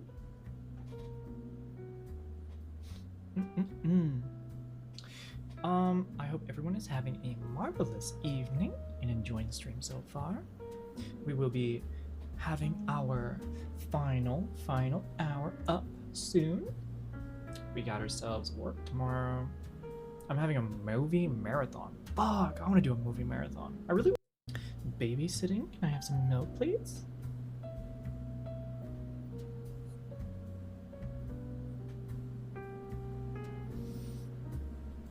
There's no reliable milk source within the vicinity, I'm sorry. Sussy. That was sussy as fuck.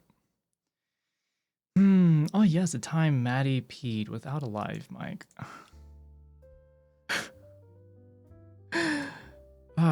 Did you see what Maddie was up to with the chair? No, I don't know why she was on her knees. That was weird. I just like leave for a second, then she's like on the ground. I hope she was okay. She said she was okay.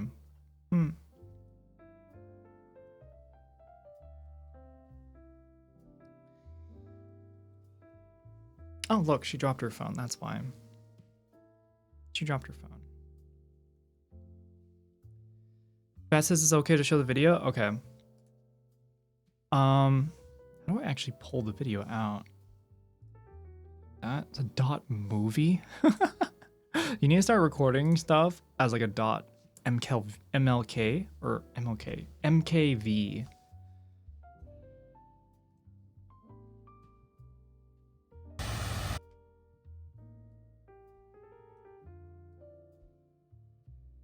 I'm gonna do this. It's my iPhone. I'm pretty sure you can set it, no?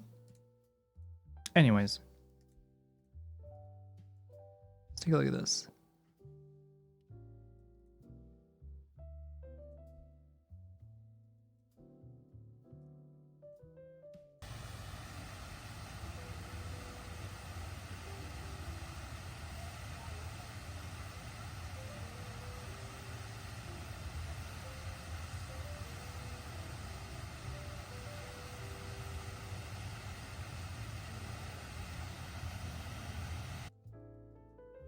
Okay, hold on. Hold on. Wait a minute.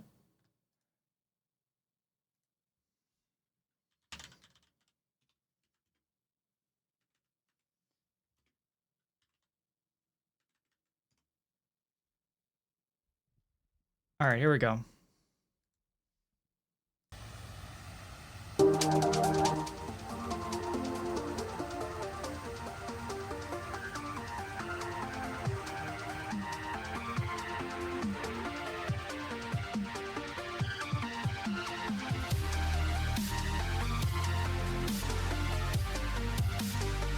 Okay, I didn't really. That did not. I didn't really line up. But yeah, it looked hella cute. We all looked hella cute that time. Wait, Maddie has to lean over to pick things up from the floor. Everybody does. Everybody does. I don't know how you're going with that. What's up, Raging? Hello. This represents exactly Bat's vibe. From slow to fast. Variation. Let's go. I +1 for not filming vertically. I would have liked it if it was vertically.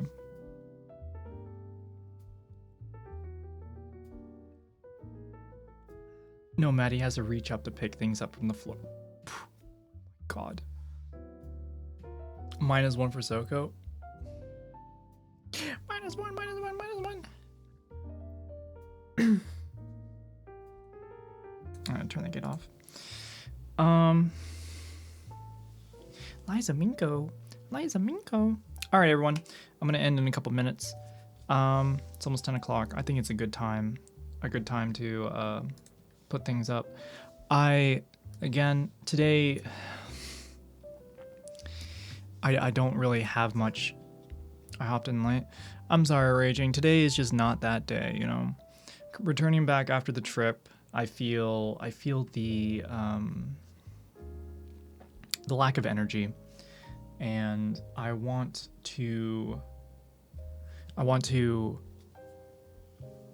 to show up. You know, today's a show up day.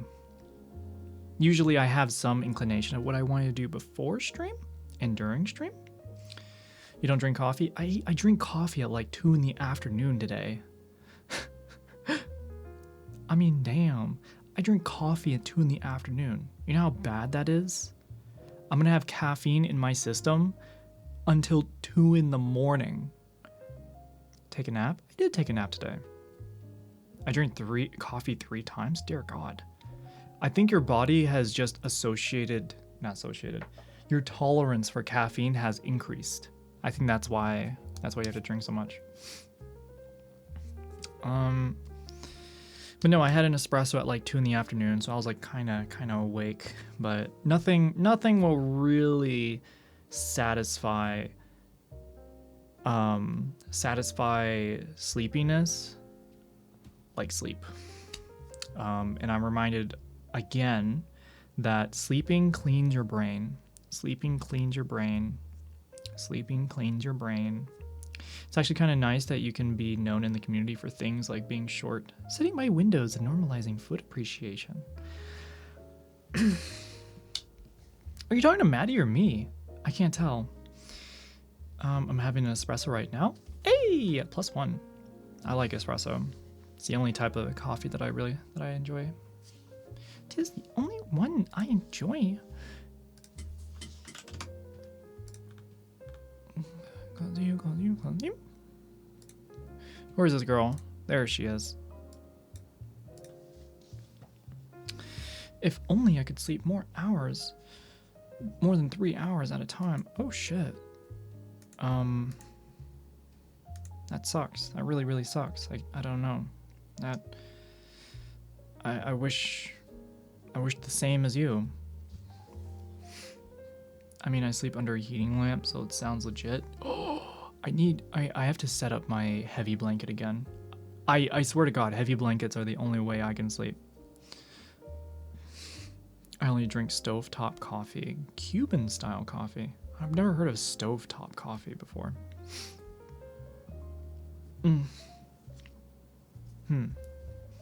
Never have I. Never have I. Never have you. Never have we. Never, ever, ever, ever. 7 shots of espresso are enough to give me the shakes? Jesus. Caffeine. If I really wanted to stay up, right? Nicotine and caffeine. The ene in both of them promote my brain cells. That's 7 shots in one drink. What the fuck? 7 shots in one drink? Are you trying to have a heart attack? My Starbucks drink has 5 shots. Oh my God. Bad girl, no nicotine. I know. I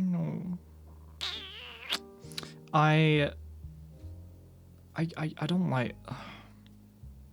I know that caffeine ruins sleep schedules because you like need to wake up. You drink it, then you're awake. But then by the time the caffeine runs out, or wait. Let me start over. You drink caffeine and it stays in your system, and there's a half-life to the amount of caffeine that you drink, to the point where it stays in your body even when you're asleep that night. And so your body needs more caffeine to wake up. Yeah. I can drink coffee right before I go to bed. I guess your receptors in your brain, are wired differently. Because that's the same thing for family members of mine. They can drink they drink coffee for dessert. It's like, what? Cut back, that nicotine is poison. I know.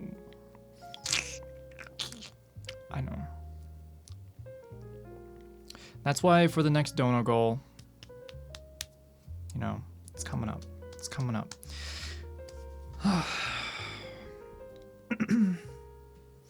All right. Yeah. All right, everyone. Thank you for, the deal. I know. Camera or vape? Both. But it'll be camera and no vape.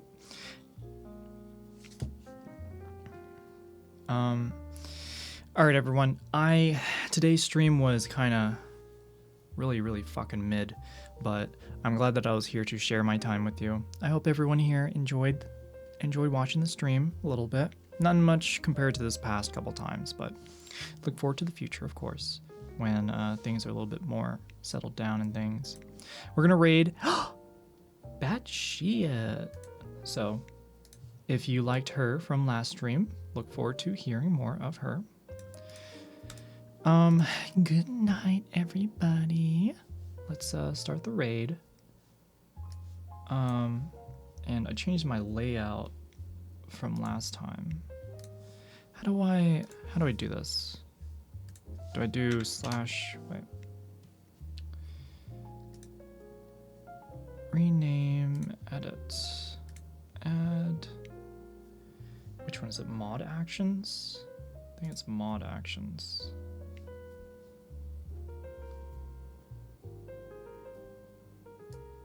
No, it's not mod actions. Activity feed? Which one is that? Quick actions. There we go.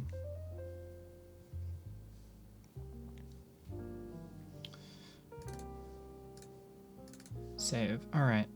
Okay, we got the raid in order.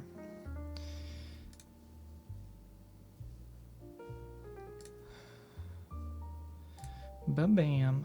All right. Raid is in order, y'all. Hope y'all enjoy your night. Thank you for stopping by. I'm glad y'all come through and enjoy spending time with me. I enjoy spending time with all of you. You can type /raid. I was trying to do that in Chatterino, and I realized that doesn't work. But it's all good. Everything's good. I got it set up. Donut Girl's gonna come through, and No Vape Call is also gonna be there too. But we'll slowly lean into it. We'll slowly lean into it. On that note, everybody, look forward to me on let me think. Am I gonna be streaming Thursday? I don't think I'm gonna be streaming Thursday.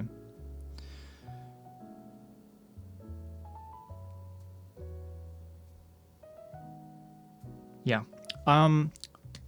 Next stream is going to be on Saturday. Next stream is on Saturday. I'm sorry, no stream Thursday. You're in Pittsburgh Thursday. Oh, good luck. No stream Thursday. Look forward to Saturday. Look forward to Saturday. I will post in Discord just so that everybody knows.